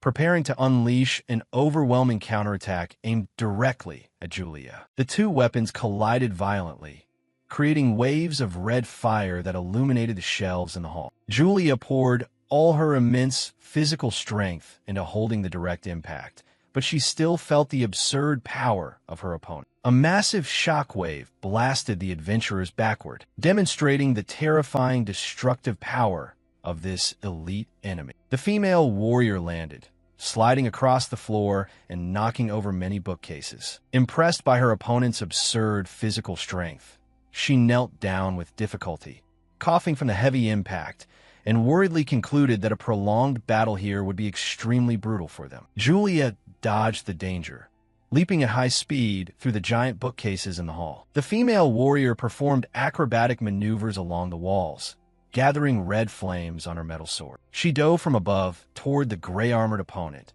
unleashing an incredibly powerful vertical slash. The direct collision created a huge red energy explosion, causing the entire structure of the mysterious library to shake. Dust flew everywhere due to the pressure. While Noah and the guide witnessed the epic battle unfolding in the hall, the young man was astonished to realize that the terrifying iron-armored warrior had easily blocked such a fast move. Julia spun mid-air, regaining her fighting stance while the aggressive enemy advanced tirelessly. She landed on the floor, realizing that the enemy's strength far exceeded any ordinary monster, and slammed her hand against the ground, activating an orange magic circle to summon the second form of the dark fighting style. A massive and destructive red vortex of fire appeared beneath the monster's feet, attempting to incinerate it on the spot. The guide thought the fight had ended with this move, but Noah remained tense, realizing the threat was still active. To everyone's astonishment, the iron-armored warrior slashed the fire vortex in half with just its black sword. Using only the power of its black sword, Julia was thrown backward by the enemy's overwhelming counterattack, causing the entire fire vortex to vanish. Taking advantage of the recoil,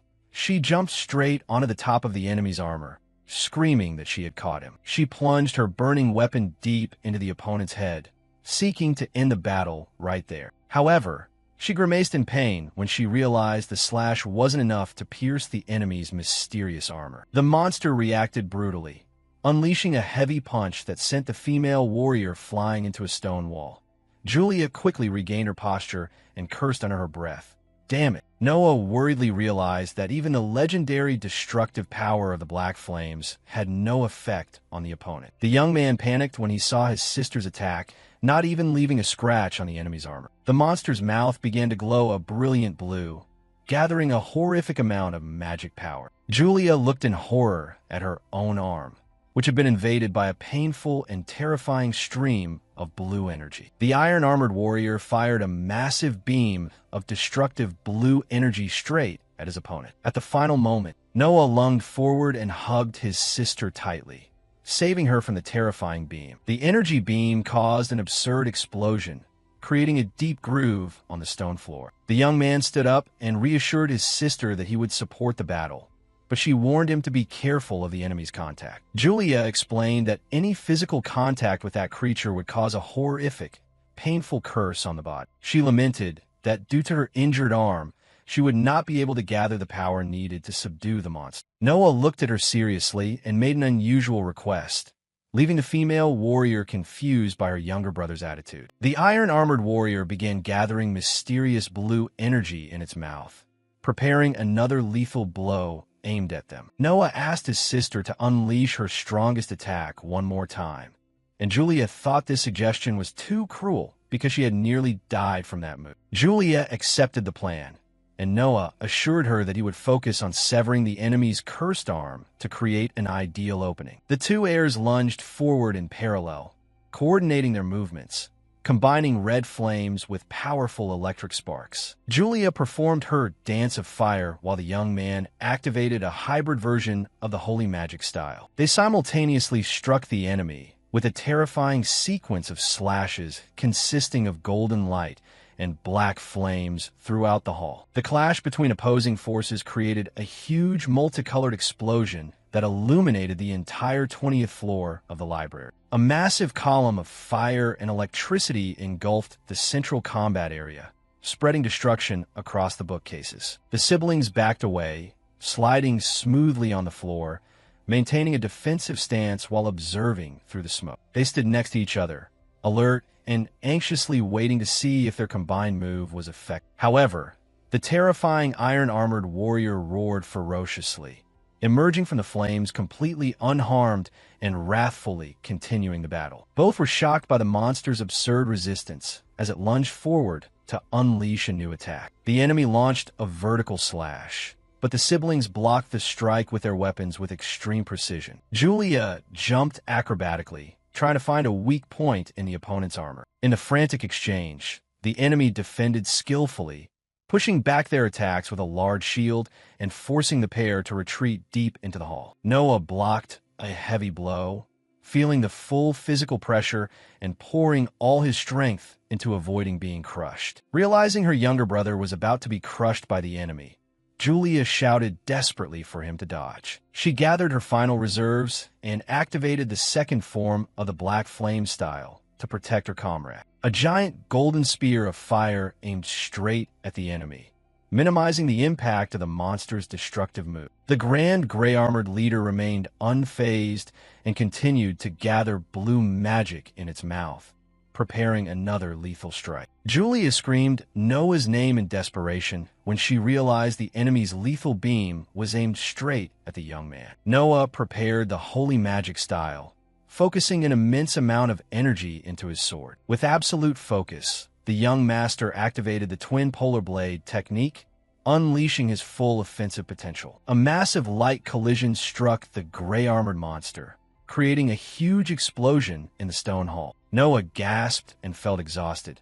sensing the horrific physical toll the strike had taken on his new body. The young man had struck the opponent right in the head, causing mysterious energy to pierce the enemy's helmet. The monster resisted and counterattacked with extreme brutality, forcing the young hero to try to defend at any cost. Noah realized the danger of the situation and gritted his teeth as he saw himself about to be completely overwhelmed. Suddenly, a massive red vortex of fire appeared in the opening, trying to restrain the enemy's momentum. Julia warned that she had used up her final energy to save her brother's life and settle her debt to him. The young man worriedly realized that even his strongest move had failed and his sister's core was completely drained. Facing the enemy's horrific resistance, Noah wondered if the only viable option left was to retreat from the battle. The giant, gray-armored monster continued to advance majestically toward the two siblings, who were now barely able to fight. Noah looked into the distance in a panic,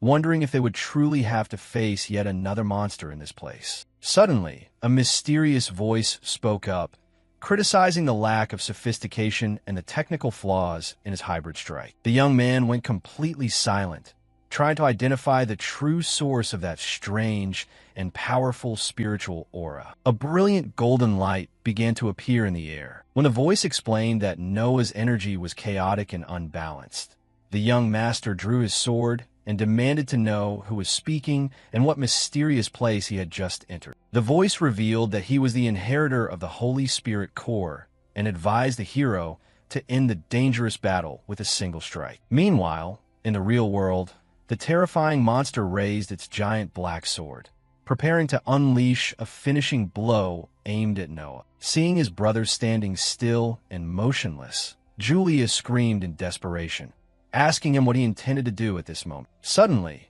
a blue system window appeared, confirming the awakening of the inheritor and unlocking the hero's Holy Spirit core. Noah gripped his sword hilt tightly, while channeling the second form of the powerful new holy light technique. A massive column of golden energy enveloped the young man's body, completely illuminating the dark landscape of the labyrinth. His eyes flashed brilliantly as the hero activated a move capable of tearing the sky with his new light energy. A terrifying golden chain of slashes cut across the air at extreme speed, creating a spectacle of power in the hall. The brilliant light attacks struck the gray-armored monster's armor, causing it to begin cracking under the divine power. He smiled, realizing this was the true and hidden power of the holy magic core. Noah stood in an imposing stance and warned the enemy that he now intended to pay back double all the pain they had suffered. The hero lunged at the monster, gathering pure golden electric blades around his metal sword. A new system window activated, indicating that the leader challenge had been officially accepted by the young warrior. Noah was suddenly transported to a vast white space where his golden flame sword was glowing brilliant. A sound echoed, deducing that he had indeed inherited the entire legendary primordial Holy Spirit core. A giant golden figure began to appear before him, radiating a pure divine aura and ultimate power. A majestic, handsome knight with long blonde hair and golden armor appeared before the astonished young master. The hero asked who he was, and the entity introduced himself as Ziku's Valmouth, the bearer of the primordial Holy Spirit core. The knight explained that the Holy Core and Magic Core that Noah had just learned about were actually just flawed byproducts. He recounted that during the era of the gods, invaders from another world appeared, and the Holy Spirit core was created to fight them. Ziku's lamented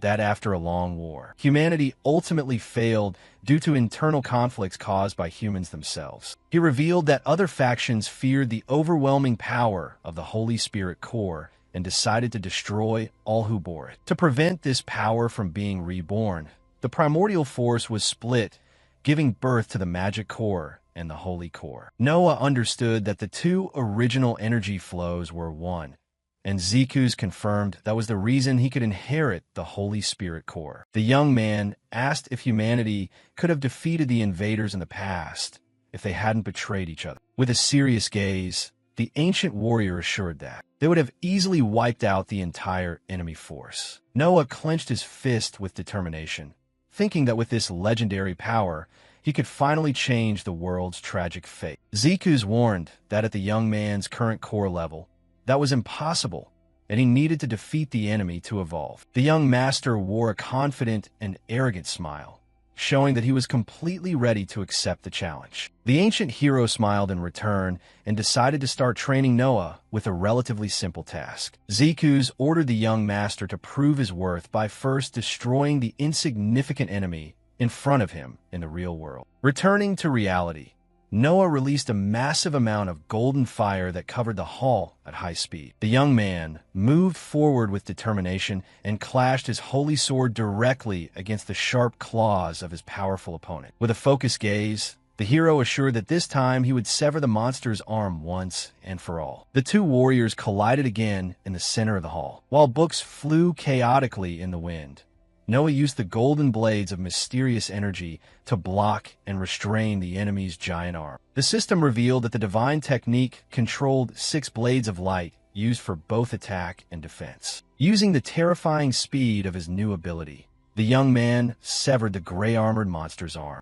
Osrek witnessed everything, completely shocked to realize the young master had used light itself to slash the beast. The opponent's arm fell onto the stone floor, while a purple gold aura continued to radiate from the young hero's body. Without hesitation, Noah lunged forward and drove a deep thrust straight into the iron-armored warrior's chest. The young man smiled faintly and sarcastically said that the situation had finally turned in their favor in this battle. A massive explosion of golden energy pierced the opponent's armor, illuminating the entire library area. The monster roared violently in extreme pain as it felt the purifying power burning its body. With a final vertical slash, Noah defeated the terrifying enemy and celebrated the fall of his first major foe. The body of the terrifying gray-armored warrior collapsed onto the library floor, completely destroyed and lifeless. The hero breathed deeply, observing the result of the confrontation while trying to calm the flow of mysterious energy. Suddenly,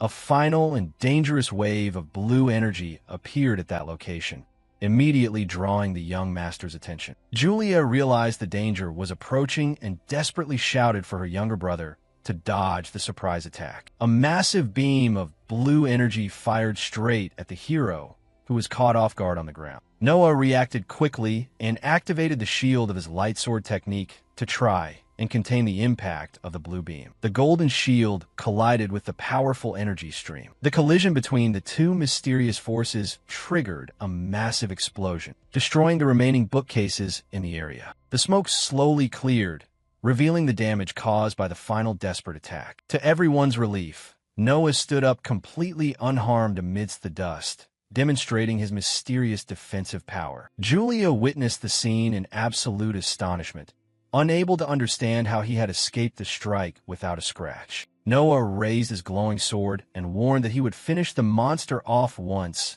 and for all with his energy. The young man unleashed his final brilliant attack, and the monster took the full force of that destructive energy stream. The beast's armor crumbled under the massive amount of energy from the young inheritor's divine technique. The collision dispelled the evil aura, and the ironclad warrior collapsed, completely destroyed. Amidst the ash, a system window appeared, confirming his victory and announcing that his holy core level had increased to level 2. The young man read the congratulatory message from Ziku's and was surprised to realize the ancient hero was still continuing to guide him. The system warned that the holy core develops through combat and advised Noah to make good use of his new mysterious power. Noah clenched his fist thoughtfully, realizing that combat was the key to evolution, and he celebrated obtaining his new technique. Still trembling, Osrek ran to the young master, asking in disbelief if he had truly defeated the monster. Julia approached and confirmed the enemy had vanished, noting that the horrific curse had also begun to fade from this place. The young girl looked at her arm with relief, noticing the black poison patches had completely disappeared from her skin. Julia told the man that his wife had likely also been cured, and Osrek wept with happiness, suggesting they should return immediately. Walking up to her younger brother, Julia commented with surprise that he looked completely different from the weak warrior before the trial. She stared at the young master with a serious gaze and directly asked where he had learned such an amazing swordsmanship. Seeing him remain silent, she deduced that he couldn't speak of it and explained that there were many different styles of using cores. She detailed that the magic sword style was the fundamental foundation for all warriors of the Dazkul lineage. She mentioned the black flame style, which focused entirely on maximizing the user's physical attack power. The young girl also mentioned the black thunder style, with its main focus on extreme speed and attacks. Julia concluded by mentioning the abyss style,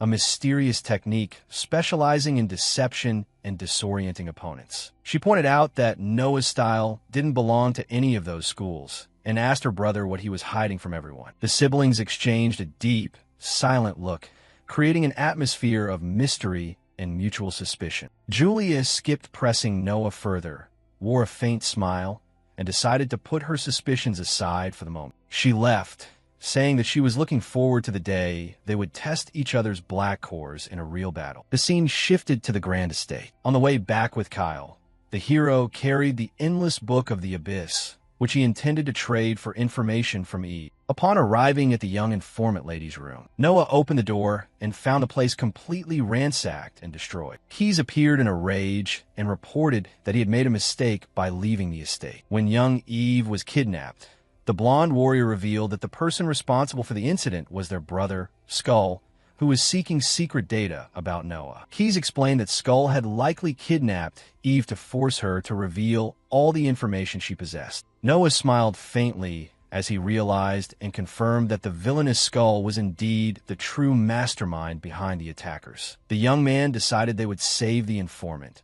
but the bodyguard panicked, realizing he wanted to challenge Lord Skull. Noah wore a mysterious smile and told his ally not to compare their confrontation to a dispute between equals. With a cold gaze, the hero assured that what was about to begin would be nothing more than a one-sided and ruthless revenge. Feeling guilty, Keys said he would go along to fix his mistake, surprising the soldiers with his support. The guard suggested waiting for reinforcements, but Noah countered that there was no time to gather more soldiers. Gripping his weapon tightly, the young man declared that the Doskel family sword would not break just because they were outnumbered. The soldier accepted the order, and Noah requested that he ensure absolute security for the estate while they were away. Displaying deep loyalty, the man assured him with determination that he would protect his master's home no matter what happened. With the plan set, the young master took the lead and ordered an immediate attack on the Traitor Skull's base. Noah and Keys mounted their horses and galloped off at high speed,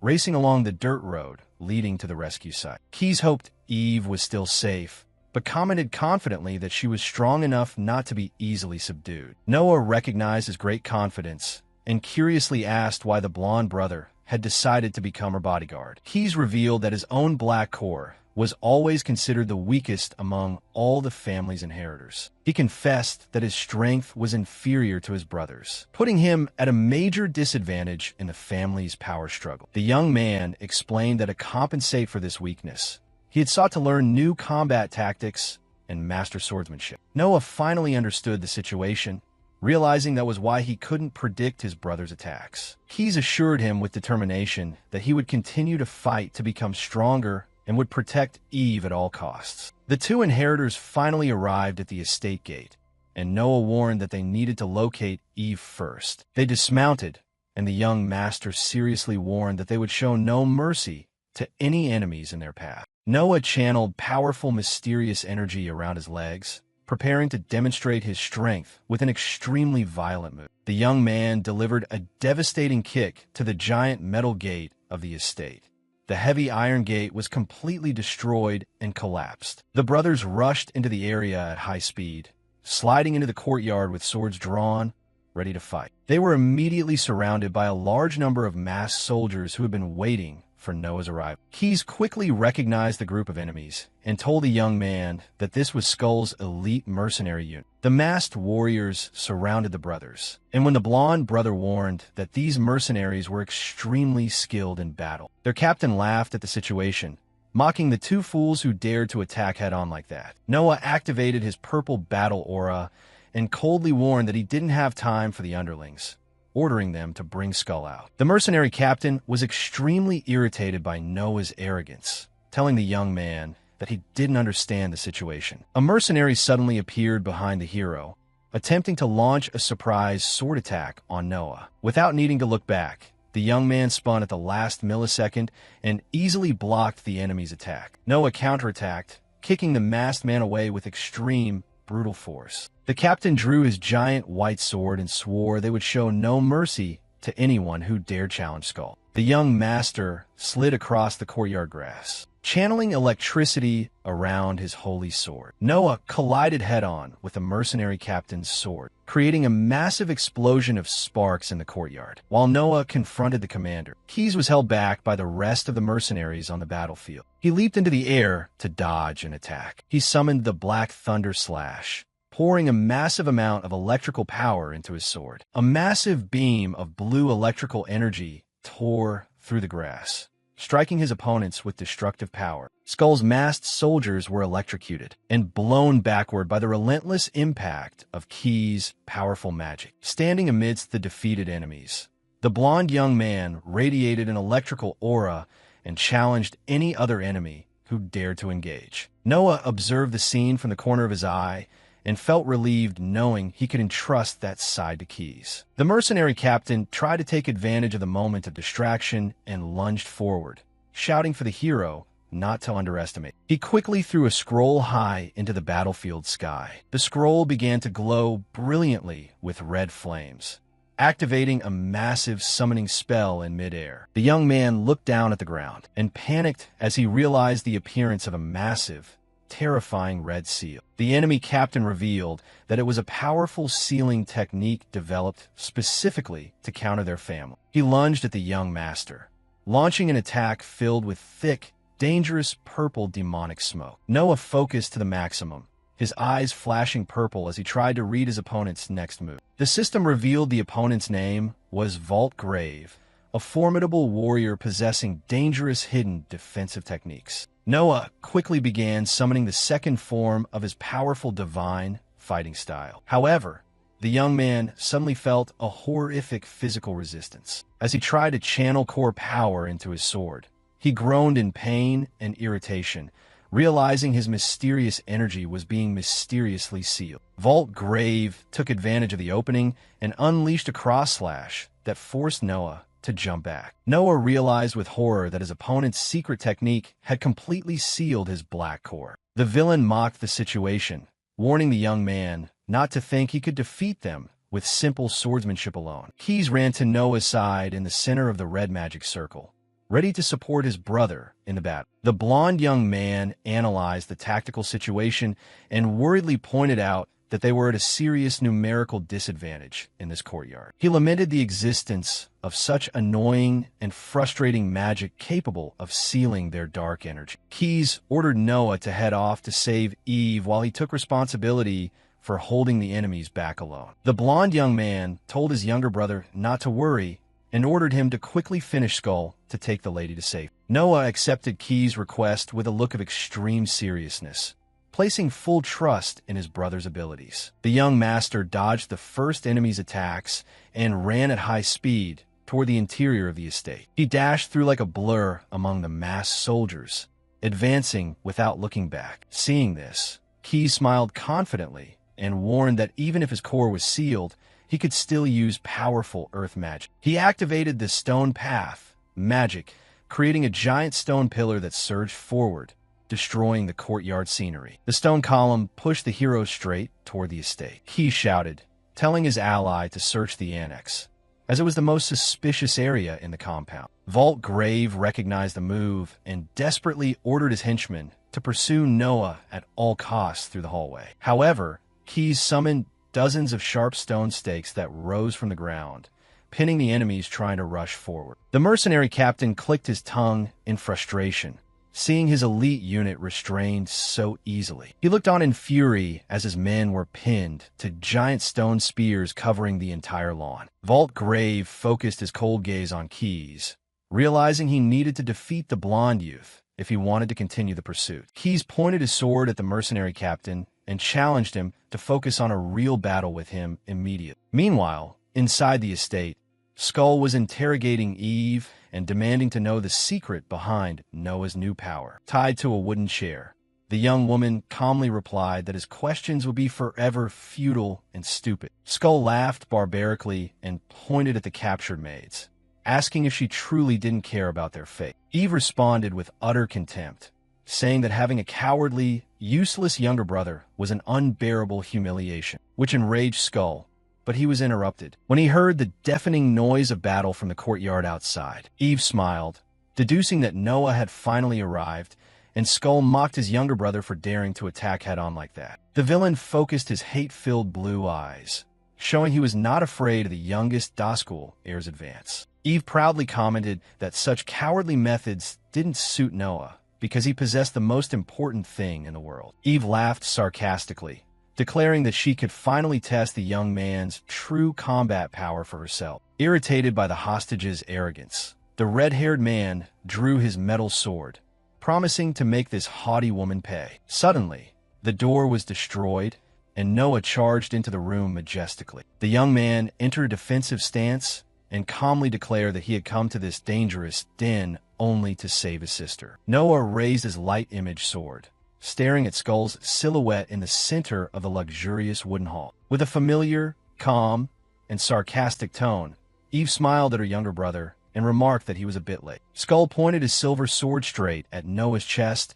and roared his brother's name with deep hatred. Noah smirked, asking if he wanted to end this. The red-haired man scoffed and challenged the young man, asking if he truly believed he had the ability to defeat him in battle. Skull completely lost control and lunged aggressively, unleashing an attack filled with dense purple demonic energy. The brothers exchanged fast, precise sword strikes in the middle of the hall, while bookshelves and books fell scattered all around. The impact of the massive battle was so great that they continued to exchange terrifying sword strikes in midair while falling from the top of the palace at high speed. The window glass shattered, knocking both inheritors out into the courtyard.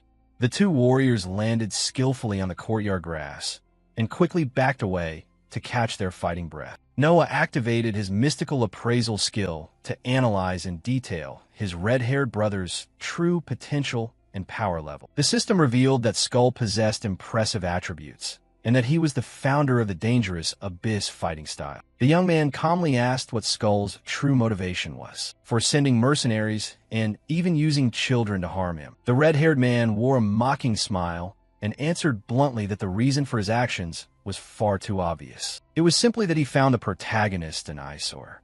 Consumed by rage, the villain lunged, unleashing an extremely violent vertical slash covered in purple magic power. The two swords collided powerfully, creating a massive explosion and pushing Skull back. Noah felt relieved when he realized his core seal had been lifted as soon as he left the mercenary captain's magic range. Skull attacked frantically, roaring that he could not accept a weak piece of trash like Noah receiving the family head's recognition. The young man raised his holy sword, blocking his opponent's relentless, frantic attack sequence. The red-haired man roared with a crazed look, demanding his younger brother fall right there in this family duel. Noah dodged with a perfect acrobatic move, leaping over his opponent's head and avoiding Skull's lethal horizontal slash. He landed with agile steps, creating a safe distance from his enemy to plant. The young master analyzed his brother's attacks, realizing he blended fake and real strikes to disrupt his defense. Skull warned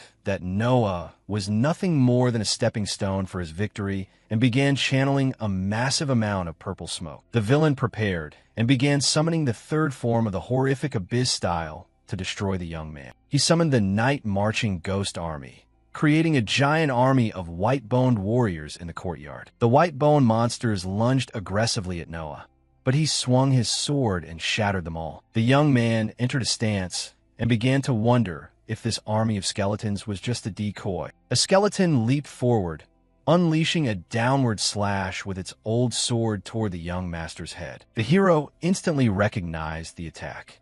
He raised his weapon and blocked the bone monster's metal sword. Noah curiously realized these creatures were not mere illusions, but magic summons with real physical mass. Seeing more monsters rushing in, the hero decided he needed to clear the battlefield quickly. Noah performed a spectacular jump, dodging the encirclement on the ground and channeling light energy into his powerful sword. Mid-air, the young man began summoning the second form of his divine technique, focusing all his power into one point. The warrior activated the Twin Heaven Slash move, releasing a massive destructive explosion of golden light. The golden slashes covered the entire lawn, instantly severing and destroying dozens of white-boned warriors. Noah landed on the stone floor as the smoke from the divine technique began to clear from the area. The young man lamented the annoyance, noticing that the undead were starting to regenerate and rise from the ground once again. He activated his hybrid aura, focusing purple-gold electricity around his fighting boots. Noah dashed like lightning through the middle of the army, cutting down each opponent with precise, high-speed slashes. The young man ignored the skeletons and lunged straight at Skull, launching a surprise attack focused on his red-haired brother. Skull blocked the strike and roared in anger, asking the hero if he truly believed he could defeat his entire army. They exchanged fast slashes. While Noah was struggling with Skull, many skeletons attempted to attack the young man from behind, but he tracked their presence extremely easily in the courtyard. With a perfect sword rotation, the hero unleashed an omnidirectional attack, crushing all the white-boned intruders. Noah clashed swords powerfully with Skull, creating a large collision of purple and gold energy between them. The young man pressed forward, warning his brother that he didn't care about the amount of trash sent his way. He repeated his agile movements, unleashing more golden light blades to tear the surrounding skeletons to pieces. Skull was blown back by the shockwave and collapsed to the ground, moaning in pure pain and extreme physical exhaustion. The two enemies looked at each other, gasping for breath from a distance in a courtyard that had been completely ravaged by explosions of power. The red-haired man drove his sword deep into the ground, channeling all his dark energy directly into the earth. Terrifying purple cracks tore through the ground, creating spikes that surged from the earth and lunged toward the hero. Noah was startled by the speed of the earth attack and quickly changed positions to avoid being hit. Suddenly, a giant bone dragon appeared, shattering the ground under the command of the furious Skull. Skull pointed his sword in a fit of rage and ordered the monster to attack and tear the hero apart. Noah observed the giant bone dragon while a powerful surge of energy began to well up around him. Wearing a confident smile, the young man decided it was time to test his new mystical ability. A system window revealed that his holy core had leveled up and unlocked a rare eye technique. The young hero entered a stance and prepared to activate the fifth form of his divine fighting style. His eyes flashed brilliantly as he activated the special ability to control divine images. Noah lunged toward the giant monster. The young man hovered in midair above the dragon, focusing on his next combat move. He dove like lightning toward the enemy, radiating a purple and gold aura. The hero focused his brilliant gaze straight into the bone dragon's terrifying golden eyes. Noah landed precisely on the monster's head. The young man stood firmly on the beast's head, leaving Skull completely shocked at the monstrous sight. Not understanding, the villain roared in desperation, demanding the monster destroy the hero immediately. Noah explained that his eye technique had decoded the enemy's movements and gained absolute control. He declared that the monster was now his slave, and the red-haired man cursed in frustration, telling him not to play games. Skull, in a fit of rage, decided to attack himself, preparing the first form of the Abyss style. The villain fired a powerful dark bullet that pierced through the dragon. A massive destructive explosion of dark energy occurred, destroying the surroundings of the estate. At the same time, the protagonist had circled behind it. Skull was struck by a slash in the back and spat blood, forced to jump away hurriedly to keep his distance. Severely wounded, the villain admitted he had no choice but to resort to his final measure. He drew a small metal flute and began to play, releasing black smoke all around him. A giant dark portal surrounded by blue lightning opened in midair, leaving the young man curious about the magic. Young Eve appeared, walking through the magical passage, escorted by two dangerous masked soldiers. Skull wore a cunning smile and asked his younger brother if he truly thought he could save her. A mercenary placed his sword to Eve's throat, creating an extremely tense hostage situation. Noah was extremely enraged and called his brother a coward,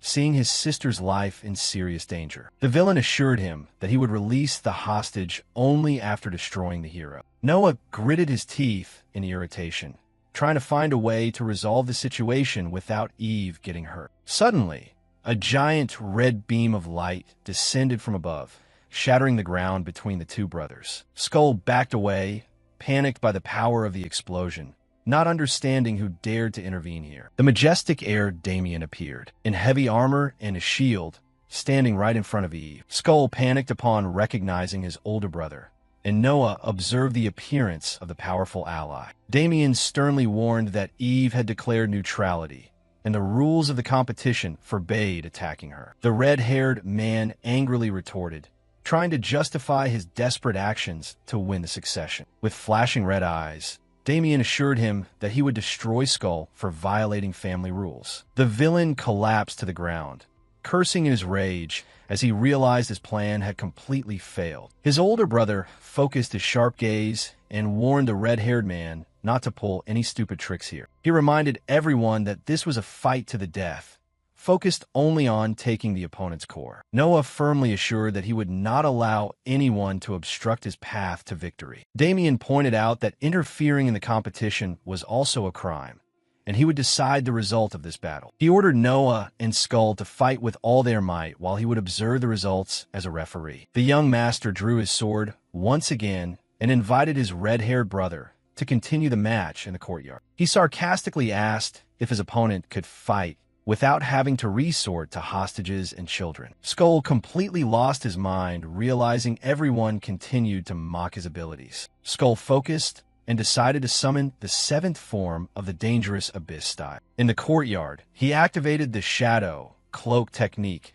covering his entire body in dense purple smoke. The red-haired man lunged forward in a fit of rage, promising that this time he would slash the hero into 1,000 pieces without mercy. Noah realized his opponent's style focused on disrupting the enemy's mind and perception. The young man concluded that forcing an attack without giving an opening was the best tactic to win. The two inheritors collided violently in the center of the courtyard, creating electric sparks and strong winds. Skull summoned dark, phantasmal clones to attack from all sides, aiming to disrupt the young man's defense. Noah reacted instantly, activating the Twin Heaven Slash technique with a powerful golden aura. A massive explosion of light and purple energy expanded, annihilating the opponent's clones. Noah was struck with extreme astonishment when he realized his older brother had blocked his strongest divine attack, not giving the hero any time to breathe.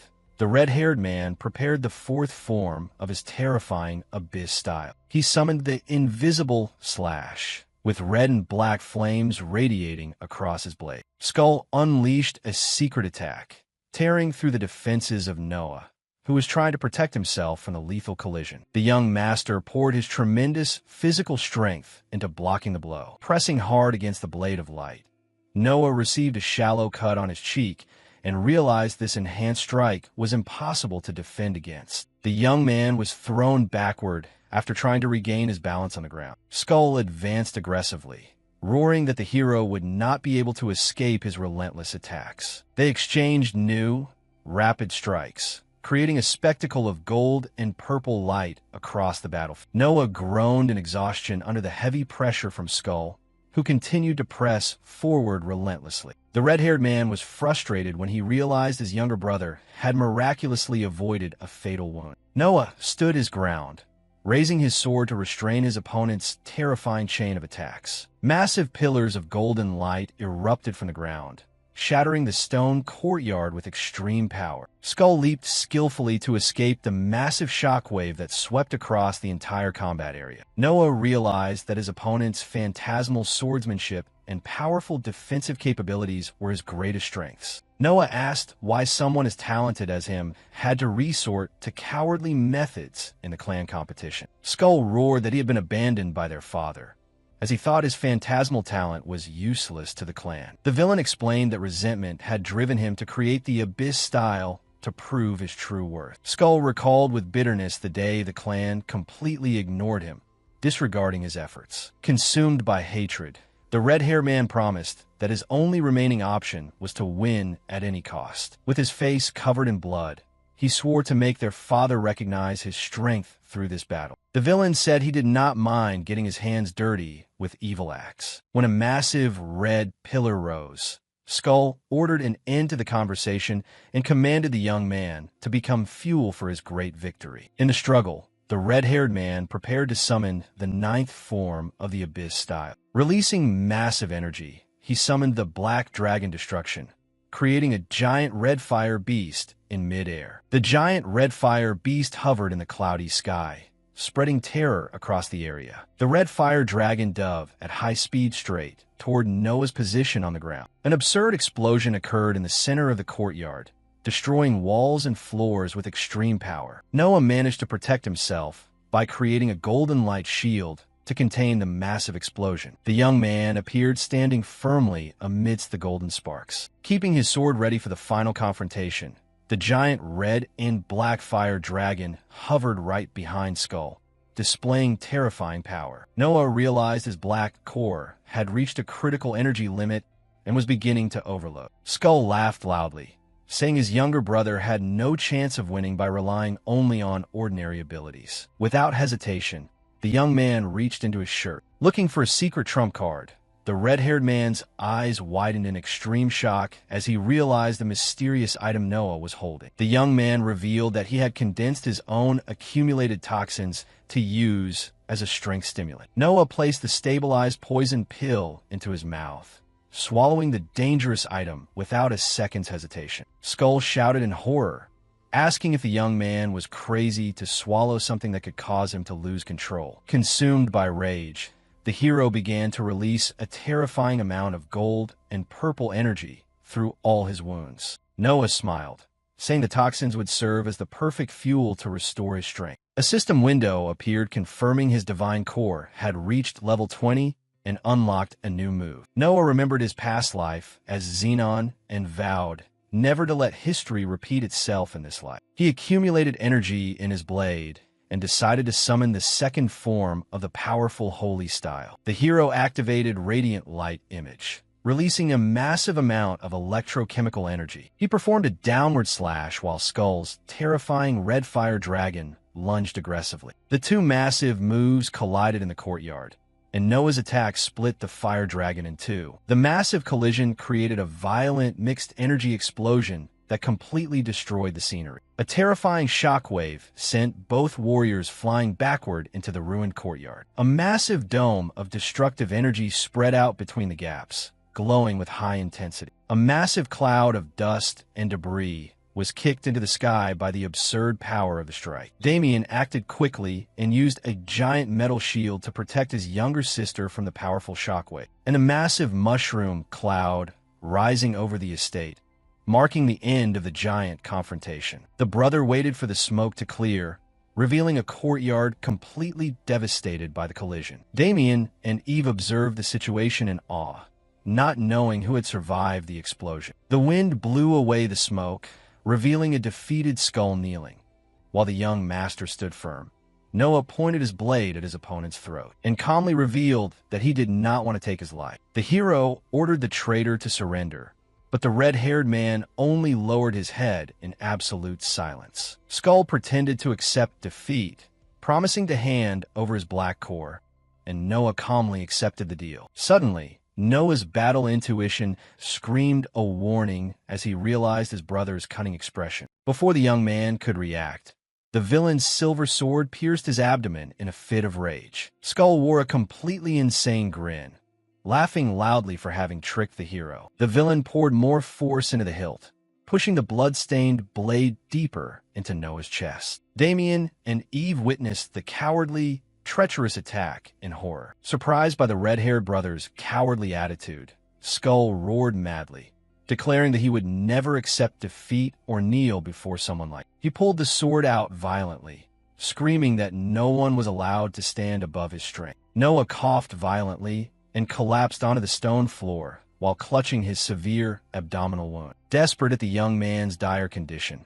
young Eve ran toward him, shouting his name. Damien seriously grabbed the young girl's arm to prevent her from interfering in the ongoing fight. Skull raised his metal sword, aggressively guaranteeing that the fight and Noah's journey would end right here. However, Noah unleashed a final slash that quickly cut through the air, creating a large gash on his chest. Skull was hit directly by the desperate counterattack and fell backward, completely defeated. The red-haired villain lay motionless on the grass after taking Noah's final blow. Silence returned to the estate courtyard while both warriors lay on the stone base. Noah sadly realized that his new clan preferred to sacrifice their own lives in the name of pride. The image shows both warriors lying down, representing the terrible price of the competition. Eve struggled to break free from Damien and ran desperately, kneeling beside the young man's wounded body. Damien warned that the wound was very serious,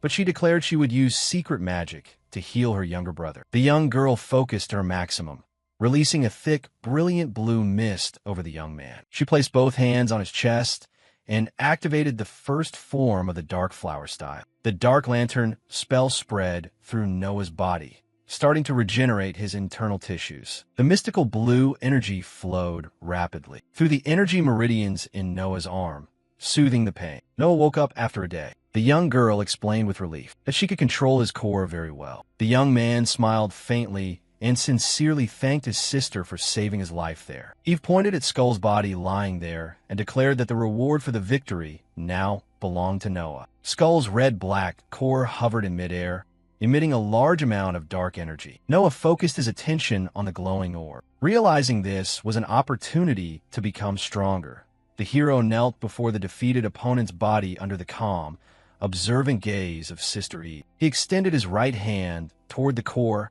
absorbing his opponent's thick red energy. Noah felt a massive surge of golden and purple electrical energy running through his new body. With his purple eyes flashing, the young man looked at the system board, confirming the fusion with a new core. The system window showed his black core had increased from 2 stars to 5 stars of strength. Noah was surprised to discover his dark energy had progressed equivalent to many years of physical training. The young man observed his surroundings, satisfied to realize the dangerous situation had been resolved. The golden-haired brother, Keys, approached the location, walking calmly after the battle had ended. Keys surprisingly admitted that he had never imagined his younger brother would have the ability to defeat the dangerous skull. He asked if Eve was okay, and the young girl confirmed, saying that Damien had saved her at the most critical moment. Keys was impressed while Damien stood with his arms crossed, saying he was only enforcing the clan law. The young man prepared to leave,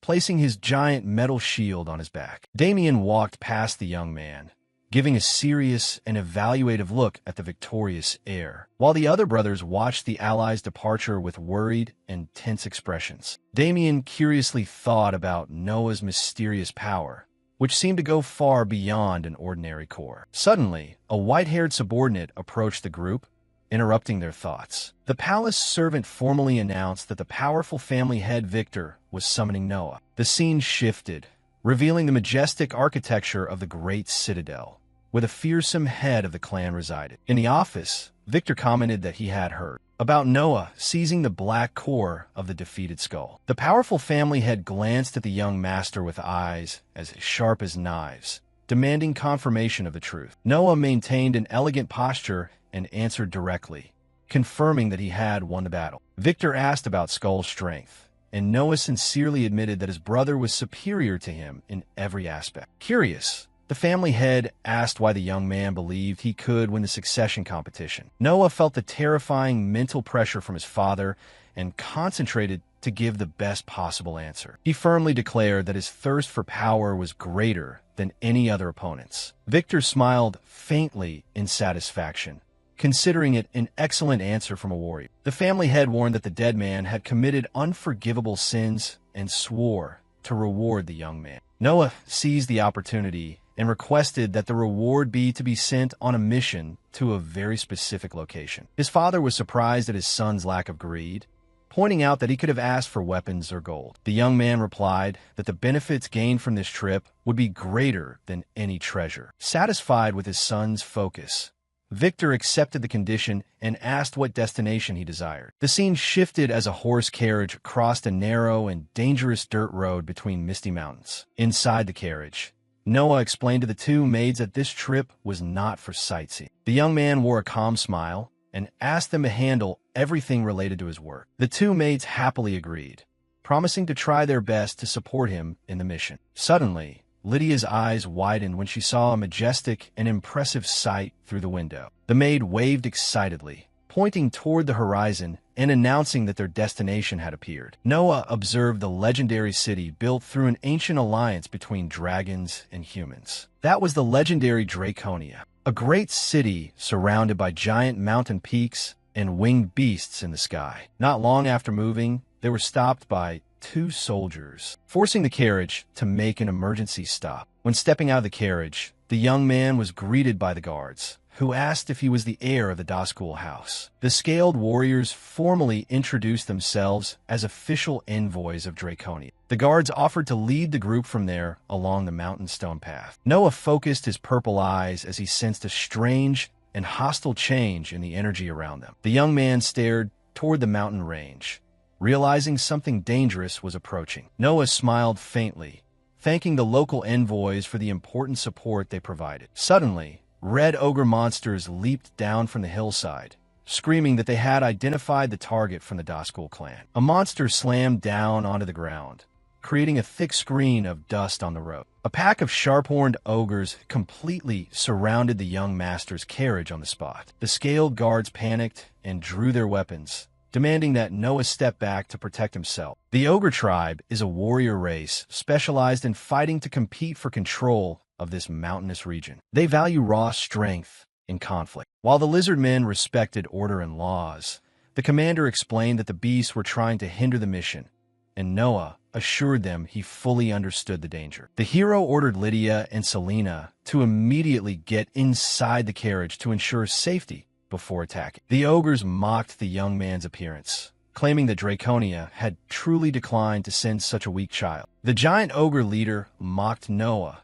telling him to turn back if he wanted to live. The hero only wore an ironic smile at the red beast's arrogance. Noah responded to the provocation, saying he would spare his opponent's life if he ran away immediately. Completely enraged by the young man's mockery, the monster called him an arrogant brat on the road. It puffed up its body, gathered power, and swore to crush every bone in the young master's body. The ogre lunged, unleashing a heavy punch, creating thick dust and wind on the clearing. Noah remained calm and moved into a quick-draw sword stance, channeling hybrid energy into the sword. The opponent's giant fists lunged at high speed toward the hero's head. The young man performed a spectacular backflip, easily escaping the beast's violent lunge. The punch collided and shattered the stony ground, creating deep cracks across the battlefield. Noah performed an acrobatic backflip in midair, keeping his sharp purple eyes fixed on the opponent. The monster roared in extreme rage as the young master prepared to counterattack. The hero lunged down toward the enemy, manipulating the air current to increase his falling speed, and activated the first form of the divine style, releasing a powerful, mystical light technique. A massive, brilliant golden sword slash cut through the air and struck directly at the giant ogre's position. However, it dodged the attack and circled behind the protagonist. Before he could react, a mountain-breaking punch was unleashed, sending his body flying backward like a cannonball. Fortunately, the protagonist was completely uninjured after that attack. The young man pointed out that although its strength was impressive, its attack movements were very slow. Humiliated, the monster stood up, roared in anger, and called the young master a stupid, arrogant brat. It unleashed a giant horizontal punch toward the hero who was hovering in midair. Noah dodged with extreme grace, gliding past the beast's arm with incredible dexterity. He performed a perfect cross slash with his golden blade, severing the ogre's limb in midair. The ogre leader coughed violently and collapsed, defeated on the stone floor. After the final slash, the hero looked toward the remaining monsters on the mountain and challenged all of them to come down and engage him. The young man stood in a defensive stance, facing the remaining enemies who were watching from a hill. The ogres roared in anger and began to rush down from the rocks at high speed to attack the hero. Noah calmly watched the army rushing toward the ground, determined to crush the young nobleman. He concentrated and prepared the second form of the divine fighting style, radiating intense light. With flexible movements, he shot out golden energy blades, slashing all the monsters in midair. The bodies of the defeated ogres fell to the ground lifeless, confirming the young man's swift victory. The Draconia guards witnessed in awe, admitting that his strength far exceeded all the rumors. The two maids stepped out of the carriage to praise the hero, and Noah rebuked them for not following his orders. Selena smiled and said that it was a maid's duty to always witness her master's great victories. Noah glanced toward the mountain peak where the last enemy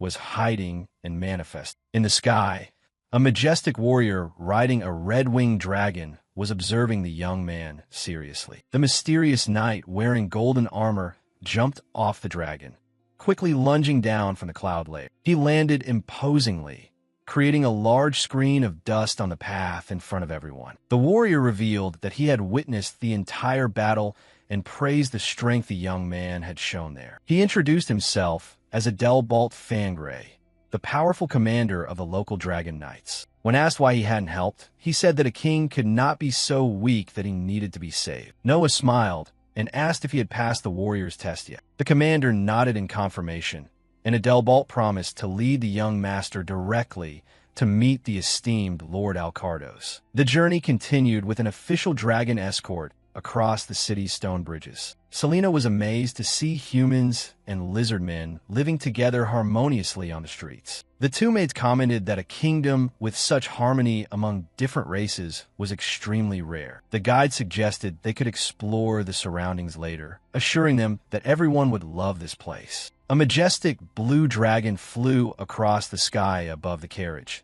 showcasing the grandeur of Draconia. They entered a cave illuminated by mysterious blue runes under the guidance of the warrior's land. The group arrived before a massive ancient stone gate carved with the shape of a sleeping dragon. Adelbalt raised his lantern and loudly announced that he had brought the young master Noah Doskel. The stone carving glowed with a faint golden light as a deep voice echoed, ordering everyone to enter the great hall. The massive stone structure began to open slowly, revealing the darkness of the mysterious room. The group proceeded through the large entrance and was immediately greeted by a powerful, mystical gust of wind. Noah felt an overwhelming mental pressure and concluded that it was equal to that of his powerful biological father. The scale guards could not withstand the strength of the aura and collapsed to the floor, unable to stand up, while the two maids fearfully hid behind the hero, who was standing firmly against that terrifying gravitational force. Amidst the darkness of the massive room, two glowing blue eyes appeared, staring at the new visitors. A calm and majestic voice echoed in the darkness, welcoming the young heir of the Doskull clan. It was the legendary Lord Alcardos, a majestic white dragon, who called Noah his young collaborator. The two maids and the lizardman guards waited in absolute silence to pay their respects to the presence of the god. Noah stepped forward and formally introduced himself as the heir sent by the Doskull clan. Alcardos brought his giant snout close and sincerely thanked him for the support from the influential clan. The giant dragon focused his glowing blue eyes and whispered that he sensed a nostalgic energy from the young man. Noah did not smile, knowing that the Dragon Lord was a mystical deity who had existed since the ancient days of the world. The young man clenched his fist, causing his hybrid purple and golden aura to shine brilliantly. The warrior gathered all his mental strength, leaving a powerful mystical presence in front of the Lord. Alcardos observed the light from Noah's flame from above, confirming the greatness of the new holy core. The giant creature was moved to see the holy light once again after centuries of being completely forgotten. The Lord ordered Adelbalt to reveal every detail of the secret mission to the young Doskull heir. The commander spoke up, ready to explain the complex plea for help sent to the noble clan. He revealed that their lizard race had faced a terrifying and brutal war against the ogres for many years. The warrior explained that the balance of power in the region had recently been broken in favor of the enemy. He pointed out that the ogres had recruited an elite strategist who had finally destroyed Draconia's defense system. Noah deduced that they were looking for help to balance the war, but the Lord warned that the mission went far beyond that. The enemy race's military commanders were moving chess pieces aggressively, conquering more territory on the map. Adelbalt touched his sword and confessed that their true intention was to put an end to the conflict. The scaled warrior revealed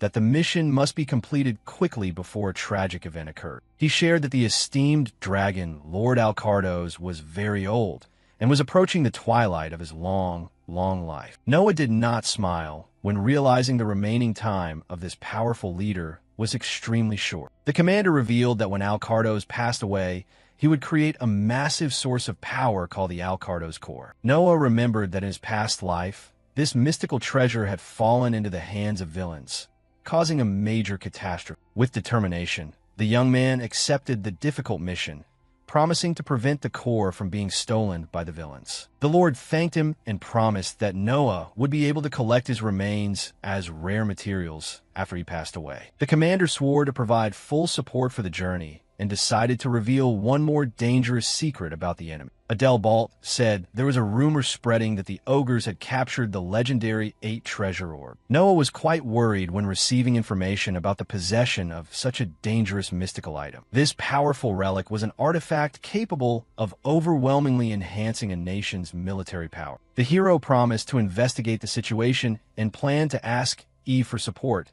to uncover the ogre's secrets. Noah decided to take a walk through the bustling streets of Draconia to begin his search for personal allies. The young man thought that an all-out war between the races was inevitable, and he could not resolve everything alone. The young man wondered if he should recruit an ancient and powerful companion he had met in his past life. He analyzed the ancient script carved on the plaza wall, looking for clues about her whereabouts, and walked to the city's central memorial, hoping to find any sign of the legendary female warrior. He remembered that she used to operate in this area and celebrated finding her sooner than expected. It was the Saintess, Liliana, a powerful 9-star healer who had saved his life countless times in the past. Noah approached the young woman who was leisurely walking through the square, feeling a great wave of nostalgia when seeing her again. Liliana noticed the young man's fixed gaze and looked back at him with expressive bright blue eyes. Slightly annoyed, the young woman politely asked him not to look at her like that. Liliana explained that her next musical performance at the Central Plaza was still quite a while away. Noah was surprised by her words, and she curiously asked if he had come here just to hear her sing. Flustered, he apologized and asked for the young woman's name. Trying to process this new reality, the young woman gripped the neck of her strange instrument, preparing to perform. With a cheerful smile, Liliana formally introduced herself as a simple bard from this region. Noah was shocked to realize the Saintess was using her bard identity to conceal her true strength. The system revealed that her stats were at the 6-star level, confirming she had not yet reached her peak. Noah maintained a serious posture, called her name, and said he had an important proposal. After hearing the full explanation, Liliana remarked that she now clearly understood the severity of the war against the ogres. However, to the young man's surprise, she crossed her arms and firmly refused to join his combat group. Noah was surprised by Liliana's sudden refusal and calmly asked for the reason. The young woman focused her glowing golden eyes, revealing that she could sense his black core. Liliana pointed out that a powerful dark energy was radiating from Noah, making the air in the square tense. To convince her, the young man raised his arm, releasing small golden sparks of mystical energy. The Saintess was curious when realizing his holy power blended perfectly with the darkness. Liliana accepted the invitation, but set an unusual condition, making the young master quite curious. With a mischievous smile on her face, she asked the young man to find her a perfect romantic boyfriend. Noah was completely shocked and stammered in surprise. Unable to believe the girl's eccentric request,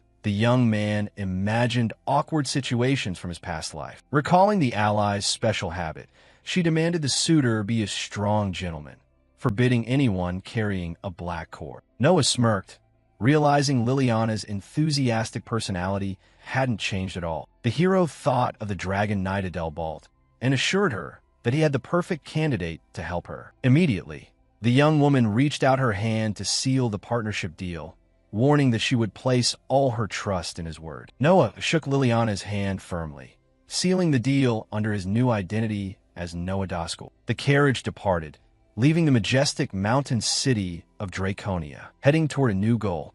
While traveling through the mountain range, Liliana asked why they were going so far, and Noah told her they needed a train. The young man revealed that a powerful magical tool was lying dormant in a sanctuary hidden in that area. Suddenly, Noah's sharp intuition detected a powerful threat approaching the rocky location. The pair arrived before the collapsed entrance of a dark cave, radiating dangerous mental energy. He activated his holy power and saw something. An ancient magic circle activated on the stone. Noah quickly drew his weapon and stepped forward. The young man unleashed a precise slash at the magic circle. A large cloud of purple smoke dissipated, and Noah stood ready, knowing the sanctuary was extremely heavily guarded. They entered the cave's darkness, advancing with extreme caution. The bard pointed out that the barrier was a warning of extreme danger for anyone attempting to pass. He jokingly asked if she was scared, but she assured him she was not scared at all. Inside,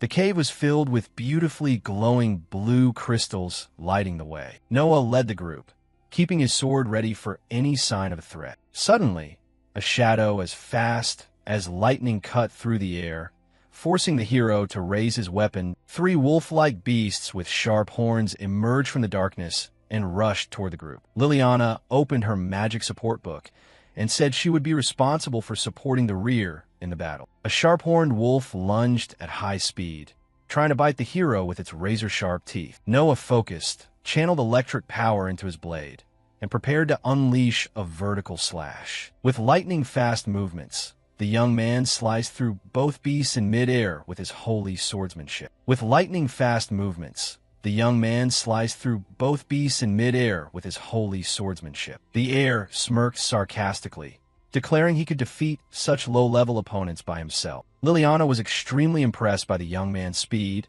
and praised his combat skills. Suddenly, a massive scaled tail emerged from the cave's darkness, moving stealthily behind him. Noah realized the lethal presence too late and desperately shouted his new ally's name. Another giant, sharp-horned wolf fell from the ceiling of the sanctuary, aiming straight at the young girl's back. The beast slammed into the ground, kicking up a thick screen of dust, but Liliana managed to back away and dodge. The bard gathered momentum and unleashed a spectacular kick covered in golden light toward the monster. The physical impact sent the giant wolf flying backward into the cliff, destroying the creature. She adjusted her hat and proudly commented that she knew how to defend herself very well. And Noah acknowledged her great strength. The young girl pointed out that she had never seen this type of monster before, and Noah explained that the cave was gathering dragon energy. He detailed that the high concentration of magic caused the local beasts to evolve in unique and dangerous ways. The terrified girl admitted that she did not expect this place to be so hostile. Noah comforted his ally, assuring her that the magical item they were looking for was very close. Liliana curiously asked if the item they were looking for was really a powerful magical tool. Noah explained that the mysterious artifact would be an essential safety guarantee for the group, and they continued to walk fast, venturing deeper into the dangerous rocky landscape of the mystical cave. The air signaled they were about to reach the deepest and darkest area of the dangerous sanctuary. Liliana widened her expressive blue eyes when catching a glimpse of something glowing in the center of the hall. The bard joyfully pointed, signaling toward the stone pedestal where a very ancient metal sword was lying. Noah sensed danger and shouted desperately, ordering her to stop and not touch the mystical object. A terrifying and giant hostile presence suddenly emerged from the darkness of the green cave ceiling. The young man focused his sharp purple gaze, detecting the enemy's strong, hostile intent lurk. He shouted a warning for her to be careful while rushing toward his chaotic ally. Noah managed to scoop the girl into his arms at the last moment, saving her from the attack of a terrifying sharp-horned lizard. A giant creature covered in sharp purple spikes roared fiercely, blocking the hero's path. The hero anxiously realized the cave's only exit had been completely blocked by the monster. The mystical creature opened its giant mouth and spewed an overwhelming stream of red fire toward them. Noah cursed in frustration, realizing the wide range of the fire attack made normal dodging impossible. Liliana reacted quickly, opening her mystical book to cast a powerful defensive spell. The bard reached out and began chanting mysterious spells to alter the laws of physics in the area. She summoned the Holy Circle Barrier, creating a giant hexagonal shield in the courtyard. The giant stream of fire swept through the entire stone hall, colliding violently with the Saintess's mystical shield. The terrifying heat melted the surrounding stone, creating smoke and sparks that completely obscured their vision. The magic shield glowed with high intensity, perfectly withstanding the enemy's full firepower. Noah praised Liliana's excellent support skills when seeing her restrain the dragon's violent attack. The young man gathered momentum and stomped hard on the stone floor, switching to an offensive stance against the giant monster. Covered by purple and golden lightning, he lunged relentlessly toward the body of the elite giant opponent. Noah jumped high toward the beast's chest, preparing the finishing blow with his electrically enhanced sword. He unleashed a powerful attack that tore through the monster's hard scales, causing massive physical damage. The black liquid of the purple sharp-horned lizard splashed onto the stone floor. Confirming the effectiveness of the mystical slash, the beast roared in extreme pain, trying to bite the intruder who was moving at terrifying speed. Noah performed multiple acrobatic spins, unleashing a continuous attack chain that disrupted the enemy's defense. Liliana anxiously warned that the intensity of the battle was causing the cave walls to collapse rapidly. The bard quickly flipped through the mystical book, preparing to cast a new crowd control spell in the area. She summoned the Holy Circle Pillar, channeling golden light chains to restrain the opponent. The electric chains bound the giant purple sharp-horned lizard tightly, preventing it from moving further. Liliana shouted hurriedly, warning that the restraint would not last, and telling him to finish it off quickly. Noah decided to focus all his sword energy into one point to prevent a total collapse. The monster tried to unleash a desperate attack with its giant sharp-horned tail toward Noah's position. The young man dodged skillfully and activated the first form of the holy style, preparing the finishing blow with the blinding light of light and shadow. The young master's mystical sword gathered a massive amount of power. Noah lunged straight into the monster's wide-open jaw, which was trying in vain to break his holy lunge. He shouted a battle cry, unleashing a holy thrust that pierced the opponent's scaled armor. The sword tip channeled and released all the combined energy, exploding in front of the opponent's chest. A beam of brilliant purple and gold light cut through the cave, destroying the lizard spectacularly. The young man landed skillfully while the sanctuary floor continued to crack from the massive power generated. The defeated body of the purple sharp-horned lizard collapsed to the ground lifeless, closing the decisive victory. Noah checked if she was injured, but Liliana said she was fine and insisted on leaving before the cave collapsed. They ran in parallel, while the hero took the opportunity to grab the legendary sword stuck on the stone pedestal. With a firm motion, the young man grabbed the golden sword hilt, which was emitting a purple light on the stone. Noah raised the mystical dragon sword high, happily confirming he possessed the powerful dispersal tool. The young man agreed with his teammate and told them to quickly leave this dangerous place before it collapsed. On the horizon, dragon-riding warriors flew across the Draconia sky, maintaining the kingdom's watch. Noah gave a mysterious letter to Liliana, making the young girl quite curious about the paper's content. The young man smiled and explained that he was fulfilling his promise to introduce her to Knight Commander Adelbold. Liliana was overjoyed with the gift and enthusiastically thanked Noah for all his help. The young girl ran off very excitedly to meet the commander while the protagonist waved goodbye to her. Afterward, Noah calmly walked toward the entrance of a bustling local tavern. The hero entered the tavern looking for someone while guests were chatting happily at the tables. A waiter approached and told Noah that a mysterious guest was waiting for him there. Noah was surprised by this news and wondered who the mysterious guest in this place could be. The blonde young man named Keys waved from afar when he spotted the hero, showing great familiarity with him. Noah approached and curiously asked what his brother was doing here. Keys handed him a sealed letter and said that all the important details of the investigation were written inside. The intelligent ally, Eve, had investigated deep into the 8-treasure orb right after Noah contacted her. Keys yawned while the hero read that the dangerous artifact had been stolen recently from a neighboring kingdom. The perpetrator had fled toward Draconia,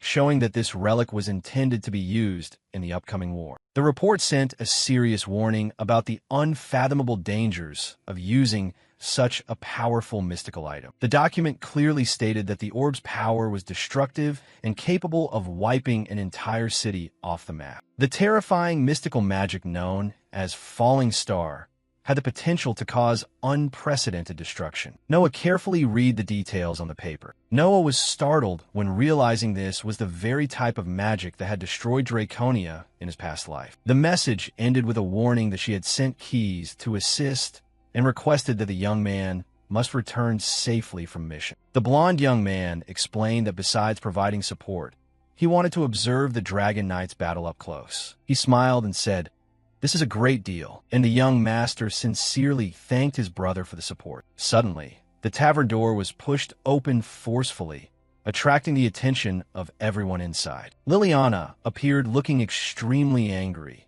dragging the terrified Commander Adelbold right behind her into the room. The bard pointed at Noah, screaming in outrage that this situation was not what they had agreed upon. She slammed the table, yelling that that warrior already had a wife and she would never agree to get intimately involved with a married man. All the diners in the tavern were completely shocked by the girl's bizarre revelation. Noah tried to hide his embarrassment when realizing he had completely forgotten that the commander was married. The commander also apologized awkwardly, affirming he would never betray his beloved wife. Noah tried to reassure Liliana, promising to find another single candidate for her. However, Liliana glued her eyes to the table and immediately fell in love when noticing the presence of the blonde young man sitting there. Keys noticed her strange reaction and panicked, having no idea what was going on. The bard didn't hesitate to rush over and grab Key's arm, her eyes gleaming with intense passion. Liliana hugged him, declaring that he was her perfect type because of his incredibly muscular and toned physique. Keys was completely panicked by the bard's boldness and tried to squirm away, wondering what was wrong with him. Noah just stood by and laughed loudly, explaining that the blonde guy was the perfect ally he had promised to introduce. Liliana squeezed Key's arm so hard that it made the blonde hero extremely embarrassed on the spot. The shameless girl asked if he wanted to spend a romantic evening with her, which terrified the blonde man. He pushed her away, his face bright red with embarrassment, and shouted at her not to talk about intimate matters so casually. Keys called for Noah to save him, but the protagonist just laughed, saying the bard could do whatever she wanted with his brother. The hero gave a thumbs up and happily declared that his promise to the bard had been fulfilled. Keys tried to push Liliana away, but the girl clung to his neck with startling strength and determination. He pushed her cheek away, while the bard happily assured him that from now on, she would be under his care. The blonde man shouted angrily that he had never agreed to this crazy arrangement. Trying to escape the girl's embrace, he took a giant leap to flee, running desperately from the bard's relentless pursuit. Liliana shouted as he ran away, while the protagonist watched the whole chaotic scene with great amusement. The blonde man seriously said he would relay all of Eve's important findings directly to the Dragon King. Noah agreed and assured him that he would do his best while his brother was temporarily away. Before leaving, his brother seriously warned the young man not to push himself too hard in the difficult battle. The young man warned that the terrifying Ogre King was a massive opponent with a power level equal to their father. Keys ran desperately to escape while Liliana shouted, telling him to wait for her. Noah acted quickly and grabbed Liliana's clothes to stop her from chasing his blonde brother. The hero advised that they had no time to chase after his brother at such a critical moment and revealed that they were about to infiltrate the enemy ogre army's main base. Liliana looked at the massive village with anxiety and asked if he really intended to attack that place with just the two of them. The young man explained that their real goal was to destroy the orb of 8 treasures,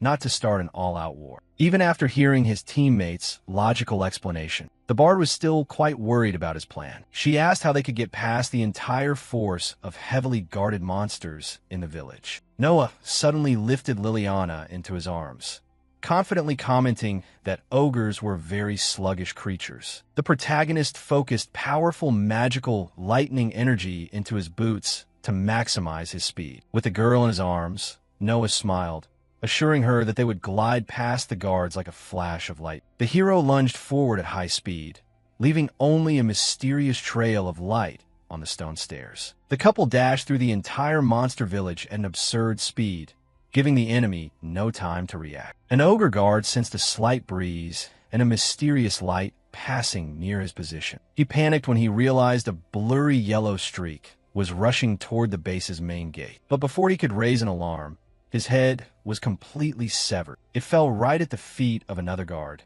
causing him to panic immediately when he realized they were under attack. Before being decapitated, he managed to shout a warning to the others. Noah realized the guards had discovered the infiltration, but Liliana told him not to worry about that detail. The bard proudly revealed that she had cast a sound-canceling magical barrier, silencing all noise in the area. Noah smiled, complimenting his allies' amazing skills, who always proved extremely useful in combat. Thanks to the barrier, the other ogres remained at their posts, completely unaware of the ongoing infiltration. Liliana asked her teammate if he knew exactly where the monster holding the powerful artifact was. Noah replied that the mystical item was surely hidden in the deepest area where the tribe's supreme leader resided. The hero recalled that in his previous life, Fungus was just a coward who always allied with the strongest. The young man concluded that if this criminal was involved with the ogres, the precious orb would certainly be guarded there. The two finally landed on the stone floor, ready to start the most dangerous part of the infiltration. They stopped in front of the fortress's massive gates, which radiated an evil and horrifying energy. Very carefully, the pair opened a gap in the large wooden doors to observe the dark hall inside. Noah signaled that the way was clear, and the two quietly began to descend the stairs inside. The heavy doors automatically closed with a low thud, locking the two young intruders inside that lava temple. They ran quickly toward the center of the massive underground temple. Noah spotted a glowing altar and told his ally that he had finally found the legendary orb they had been searching for all this time. However, the protagonist suddenly stopped when he sensed an overwhelming hostile presence appear behind them. The hero immediately swung his sword backward, but no one was there. The young man realized there was a presence lurking in the hall that he hadn't detected before being attacked. Just then, a voice rang out from behind, revealing that Fungus was right. The hero was stunned by his opponent's speed, as he had acted the exact moment he turned around in the hall. A giant red ogre appeared, holding the glowing artifact in his claw, and commented that he didn't expect any intruders. The majestic warrior complimented the young man's ability to get past all the guards in silence. Noah prepared to fight, knowing that confronting this giant monster would not be an easy task for them. The enemy leader radiated a dark aura and menacingly confessed that he despised cowardly tactics in battle. Noah and Liliana took a fighting stance, confidently drawing their swords, the blades glowing with powerful and majestic purple energy. The giant ogre, General Gazel, roared in fury, promising to crush the two intruders with his own hands. The terrifying ogre, General Gazel, radiated overwhelming dark energy, looking down at the two young intruders. Facing imminent danger, Noah quickly activated his mystical appraisal skill to inspect the enemy. The system began processing the information, but the opponent's physical stats were hidden. Noah was extremely shocked to read that the physical resistance of this powerful ogre general was simply immeasurable. Sweat dripped down the young master's face as he realized he was about to face an unreasonable opponent. The young man decided to lunge forward with all his might and told Liliana to destroy the precious artifact. As soon as he could retreat with a battle cry, the hero attacked the giant monster's chest with the full power of his mystical sword. Noah had tried his best, but felt terrifying physical resistance when trying to pierce the ogre's armored skin. The blow didn't even make the giant flinch, and he mocked the hero, saying his attack was as weak as an insect. Gazel laughed at the human's frailty and struck Noah, knocking the young man flying backward to the ground with terrifying force just by a simple, humiliating flick of his finger. The ogre general pushed back the young warrior's attack. The impact of the blow sent Noah flying through the air, crashing hard into the hall. A large dust cloud spread throughout the underground temple, emphasizing the monster's raw power. The young man leaned against the stone floor, gasping for air as he tried to catch his breath. After the terrifying collision, a horrible crash echoed as Gazel's massive stone mace smashed into the ground near the protagonist. The terrifying monster jumped with his mace held high, laughing loudly and proudly, declaring that this was the real weapon. The general's mace came down with fury, but was restrained at the last moment by a brilliant golden energy shield. Liliana kept her spellbook open, channeling all her mana to maintain the divine defensive barrier. Gazel found this test of pure physical strength very interesting and increased the pressure on the bard's shield. The ogre general tightened his grip on a massive stone mace, focusing more destructive power. The monster's immense power crushed the barrier, creating terrifying cracks throughout the golden structure. Liliana began to waver from the overload and shouted desperately for her teammate. And the general wore a savage grin as he realized the light shield was about to shatter completely. The mystical shield exploded into 1,000 pieces, releasing a violent wave of destructive energy throughout the hall. However, the monster's attack was still blocked by the protagonist's divine power. The ogre was surprised to see the hero had blocked the final blow even after the barrier shattered. Seizing the opening, Noah lunged forward, unleashing a diagonal slash, trying to wound his opponent's chest. Liliana stepped back to a safe distance and anxiously asked her teammate if he was truly okay. Noah admitted that he was struggling and was stunned by the destructive power of just one blow from the enemy. The young man seriously warned that they had no chance of winning if they continued to fight head-on. With a determined look, the young master planned to use an alternative tactic to overcome his opponent. He decided to gamble on a risky strategy, scattering special fragments across the stone floor. Noah asked Liliana to coordinate precisely with the plan,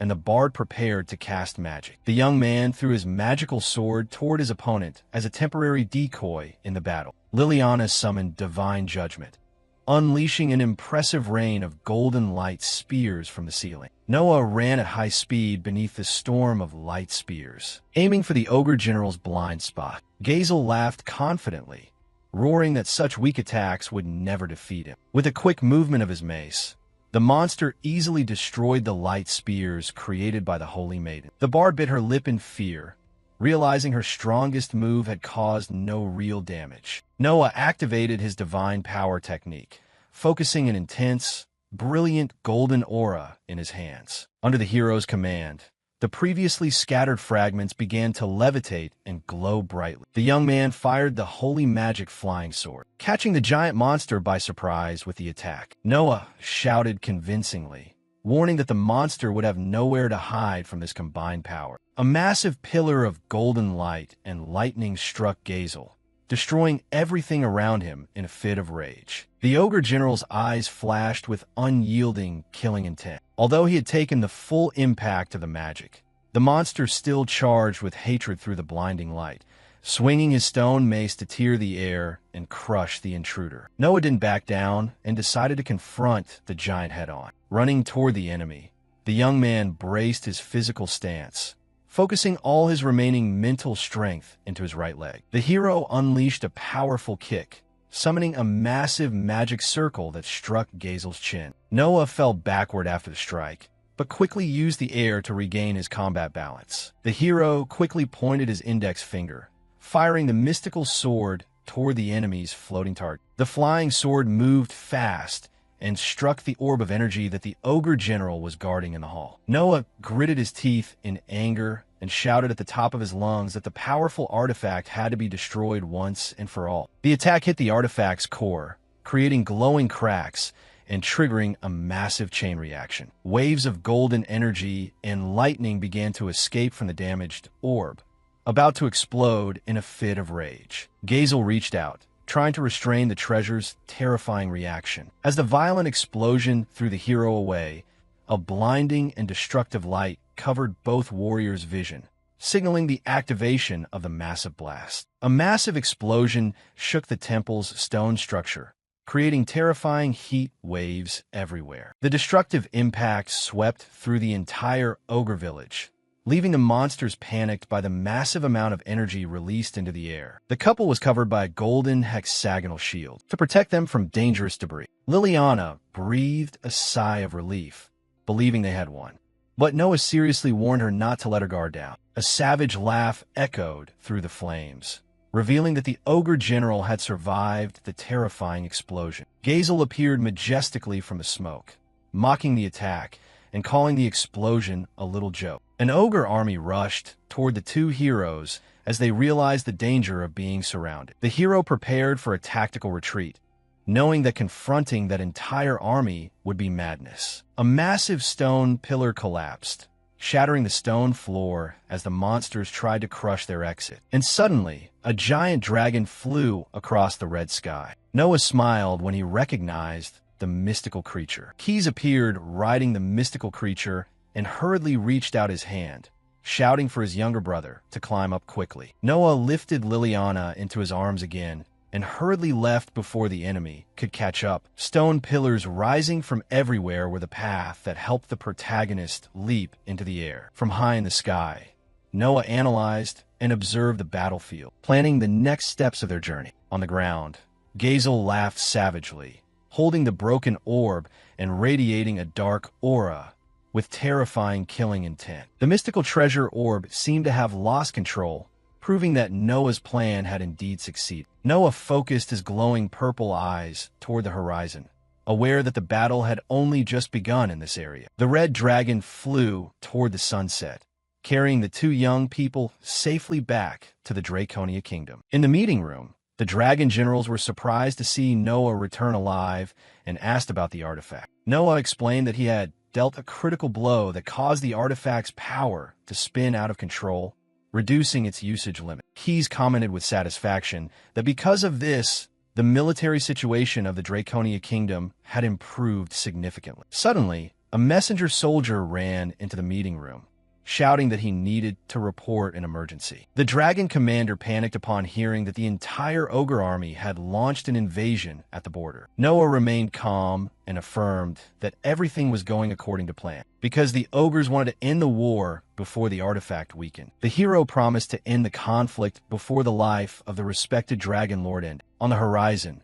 General Gazel led the relentless ogre army, with a savage smile on his face. The sorceress raised her hand, and a brilliant golden light radiated from the spellbook in her hand. A blessing spell covered all the soldiers, enhancing the strength of the allied forces. Buffed with increased power, the lizard warriors suddenly became more aggressive and terrifying than ever before. A red demon was hit by a critical blow and collapsed immediately. Amidst the hot battlefield, Keys and the blonde guy charged straight into the enemy encirclement on horseback. The blonde guy shouted that he would clear the way, and Noah just needed to stick close behind. In his heart, Noah was still searching for traces of the two other commanders who had not yet appeared. The blonde guy started casting, and a blue magic circle appeared right on his hand. A stone spear shot forward, knocking away all obstacles to clear the path for them. Not stopping there, he activated the lightning suit, turning himself into a mobile block of electricity. With a confident smile,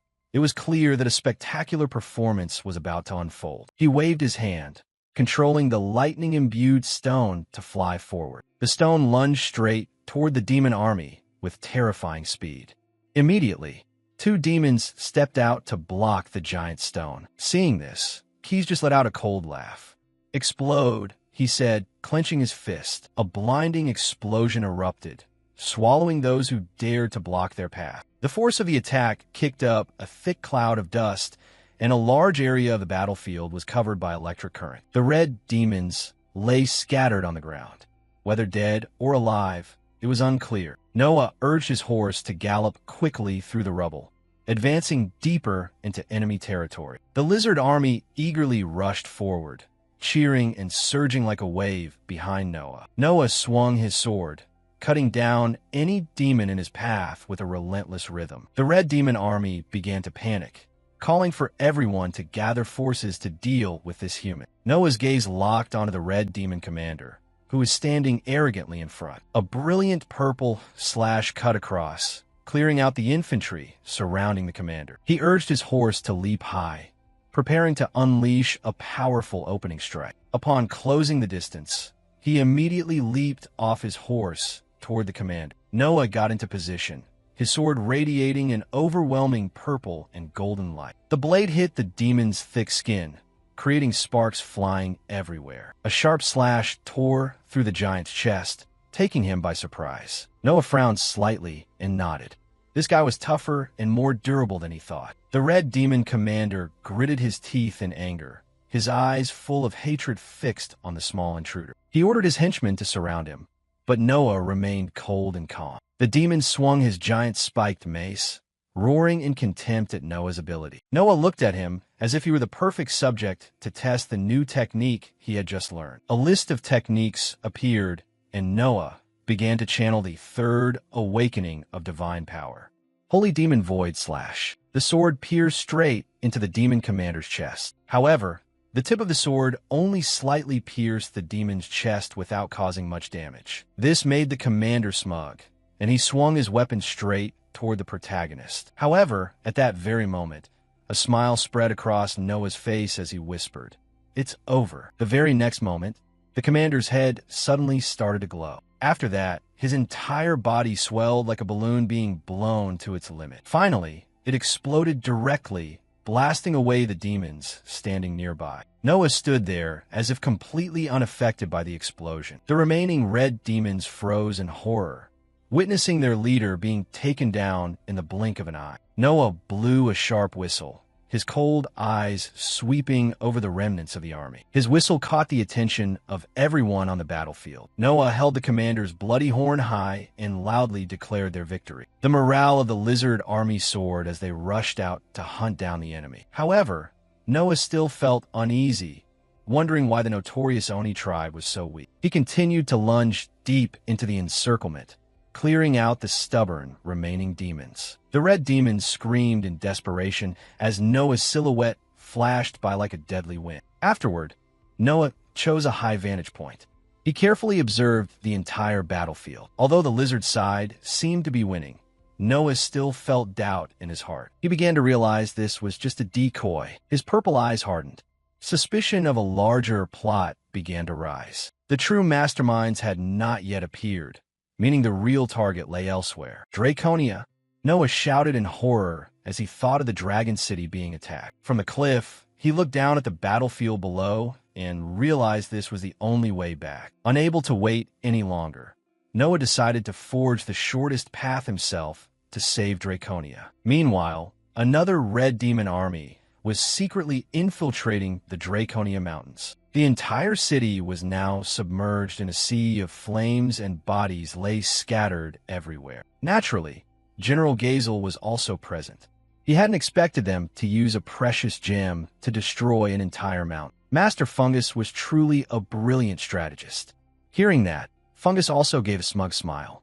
Getting past the lizards was as easy as pie. Just as the two were advancing, the hand of a lizard soldier suddenly grabbed his leg. He muttered, trying to stop the monster. However, Gazel just silently lifted his foot and continued walking without any hindrance. Fungus looked back at him with a mocking gaze. Then he snapped his fingers to use magic, creating fire to incinerate the lizard soldier's body. Indeed, trash should be burned away, he said with a laugh, while Gazel advised, "You should save your mana. The real battle is about to begin anyway." The giant monster pulled his foot back and kicked open the door in front of him, then laughed loudly and said, "Let's end this, Dragon King." In front of him was the Dragon King of the entire race, ready to fight. He roared, "For the crimes you have committed against my people, pay the price 10,000 times over with death." Dragon King Arcados stood tall, facing the demon warrior, while Seal watched quietly from behind. The demon warrior began to flex, his muscular body enveloped by a glowing red aura. The Dragon King roared, golden lightning crackling around his powerful, snow-white horns. The two formidable entities confronted each other, one radiating brilliant golden light, the other a thick, suffocating red aura. Without hesitation, the demon warrior lunged forward like a burning red arrow. He swung his fist against the giant dragon claw, creating a shockwave that shook the entire valley. An explosion of energy erupted between them, sending debris flying in every direction. The Dragon King tilted his body to dodge the strike, his icy blue eyes fixed firmly on his opponent. The demon warrior grabbed a massive boulder, his presence completely dominating the battlefield. He delivered a powerful strike, loudly demanding to know if that was all the Dragon King's power amounted to. The Dragon King retaliated with a mighty tail whip, golden lightning detonating in midair. The impact made the ground tremble violently, and thick dust blanketed a vast area. The Dragon King soared high, his body emitting a terrifying electric field that wrapped around his wings. His razor-sharp claws dug into the ground, tearing through the space around them. The dragon's power was so immense that even solid rock mountains shattered into pieces. The demon soldiers below scrambled in panic as the valley suffered a terrifying collapse. A white flare burst from the center of the explosion, erasing everything in sight. The Dragon King tightened his claws, the golden lightning still dancing threateningly. Soldiers were tossed into the void amidst massive chunks of floating rock. A gigantic mass of energy and debris came crashing down, crushing everything beneath it. Arcados began gathering magic right in front of his chest for a wide-area attack. The golden light exploded, engulfing the entire battlefield in a fireball. An orb of light appeared, beginning to crack severely under the terrifying pressure. It shattered into small fragments, releasing scorching heat and blinding light. The demon warrior roared within the red aura, his power seemingly skyrocketed. The Dragon King wondered silently if this old body had finally reached its absolute limit. Realizing the tension, Seal immediately activated flight magic to escape the danger zone. He soared high, his calm eyes watching the great battle unfolding below. The demon warrior and the Dragon King faced off for the last time, both preparing for a finishing blow. The demon warrior demanded the Dragon King surrender because the power gap was now obvious. The Dragon King roared with pride, asserting that he would never kneel before the demons. The demon warrior's gaze turned cold upon realizing his opponent had chosen to fight to the death. He coldly declared that no more words were needed, as murderous intent thickened around him. "I will crush your life." The demon warrior lunged with terrifying speed. The Dragon King unleashed his dragon breath, a golden stream of light incinerating everything in its path. The demon warrior charged straight into the dragon's breath, ignoring the destructive heat to close the distance. The two forces collided in midair, creating a flash that lit up the entire valley. He raised his attack high, letting out a roar that shook the heavens before striking down. A direct punch landed squarely on the Dragon King, completely shattering his final defense. The Dragon King was sent flying hard into the ground, leaving a long streak of golden light behind. The demon warrior looked down at the wreckage with the eyes of an absolute victor. A massive golden pillar of light shot straight into the sky, marking the fall of the legendary Dragon King. Seal intended to use healing magic, but the demon warrior stopped him and ordered him to step back. He began to accumulate extreme magical power, his entire body covered in a threatening red aura. The demon warrior dived straight down into the valley, which was engulfed in smoke and rubble. Looking at his overwhelming demon army, he coldly declared that the battle would end right there. A brilliant gold and red light erupted violently from the demon leader's weapon. That power formed a giant energy vortex, ready to crush everything nearby. The demon warrior looked at the Dragon King with glowing golden eyes. "Farewell, Dragon King." A crimson beam of light descended from above like a final judgment upon the valley. The horrific explosion formed a glowing red cross, tearing through the night sky. The light from the blast was so blinding it could be seen from a great distance. The center of the attack radiated white-hot heat, incinerating everything in its path. The ground beneath collapsed and shattered completely under the destructive magic. In the midst of this, the Red Dragon General was leading his Dragon Legion in a rush toward the battlefield. He was stunned to see the giant red pillar of light rising from where his master was fighting. The entire dragon army raced frantically toward the valley with a foreboding feeling. The Red Dragon General roared for the squad to pick up speed,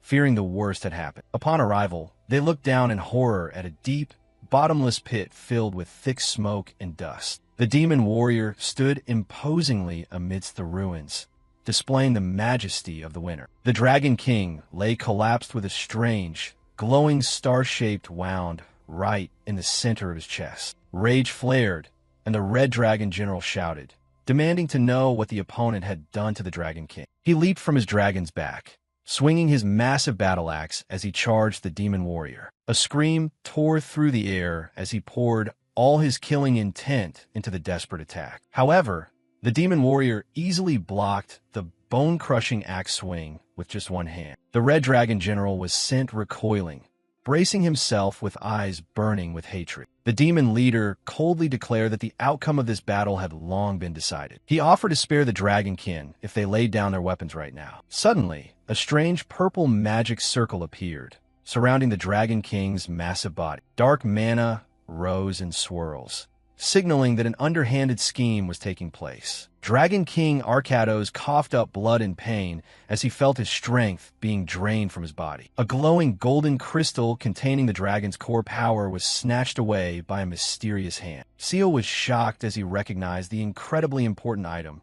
That is, he hurried to reach out and stop it, but the traitor had already escaped with the core. The mysterious figure moved at terrifying speed, fleeing with the treasure stolen from the Dragon King's chest. The dragon core emitted a mesmerizing light in the stranger's hand. The brown-haired stranger wore an evil smirk. He had waited patiently for this moment. The Arcados core. "The ultimate power is finally in my hands," he cheered triumphantly. As soon as he absorbed the core, jet-black demon wings sprouted, and his body began to transform drastically. "Don't you dare!"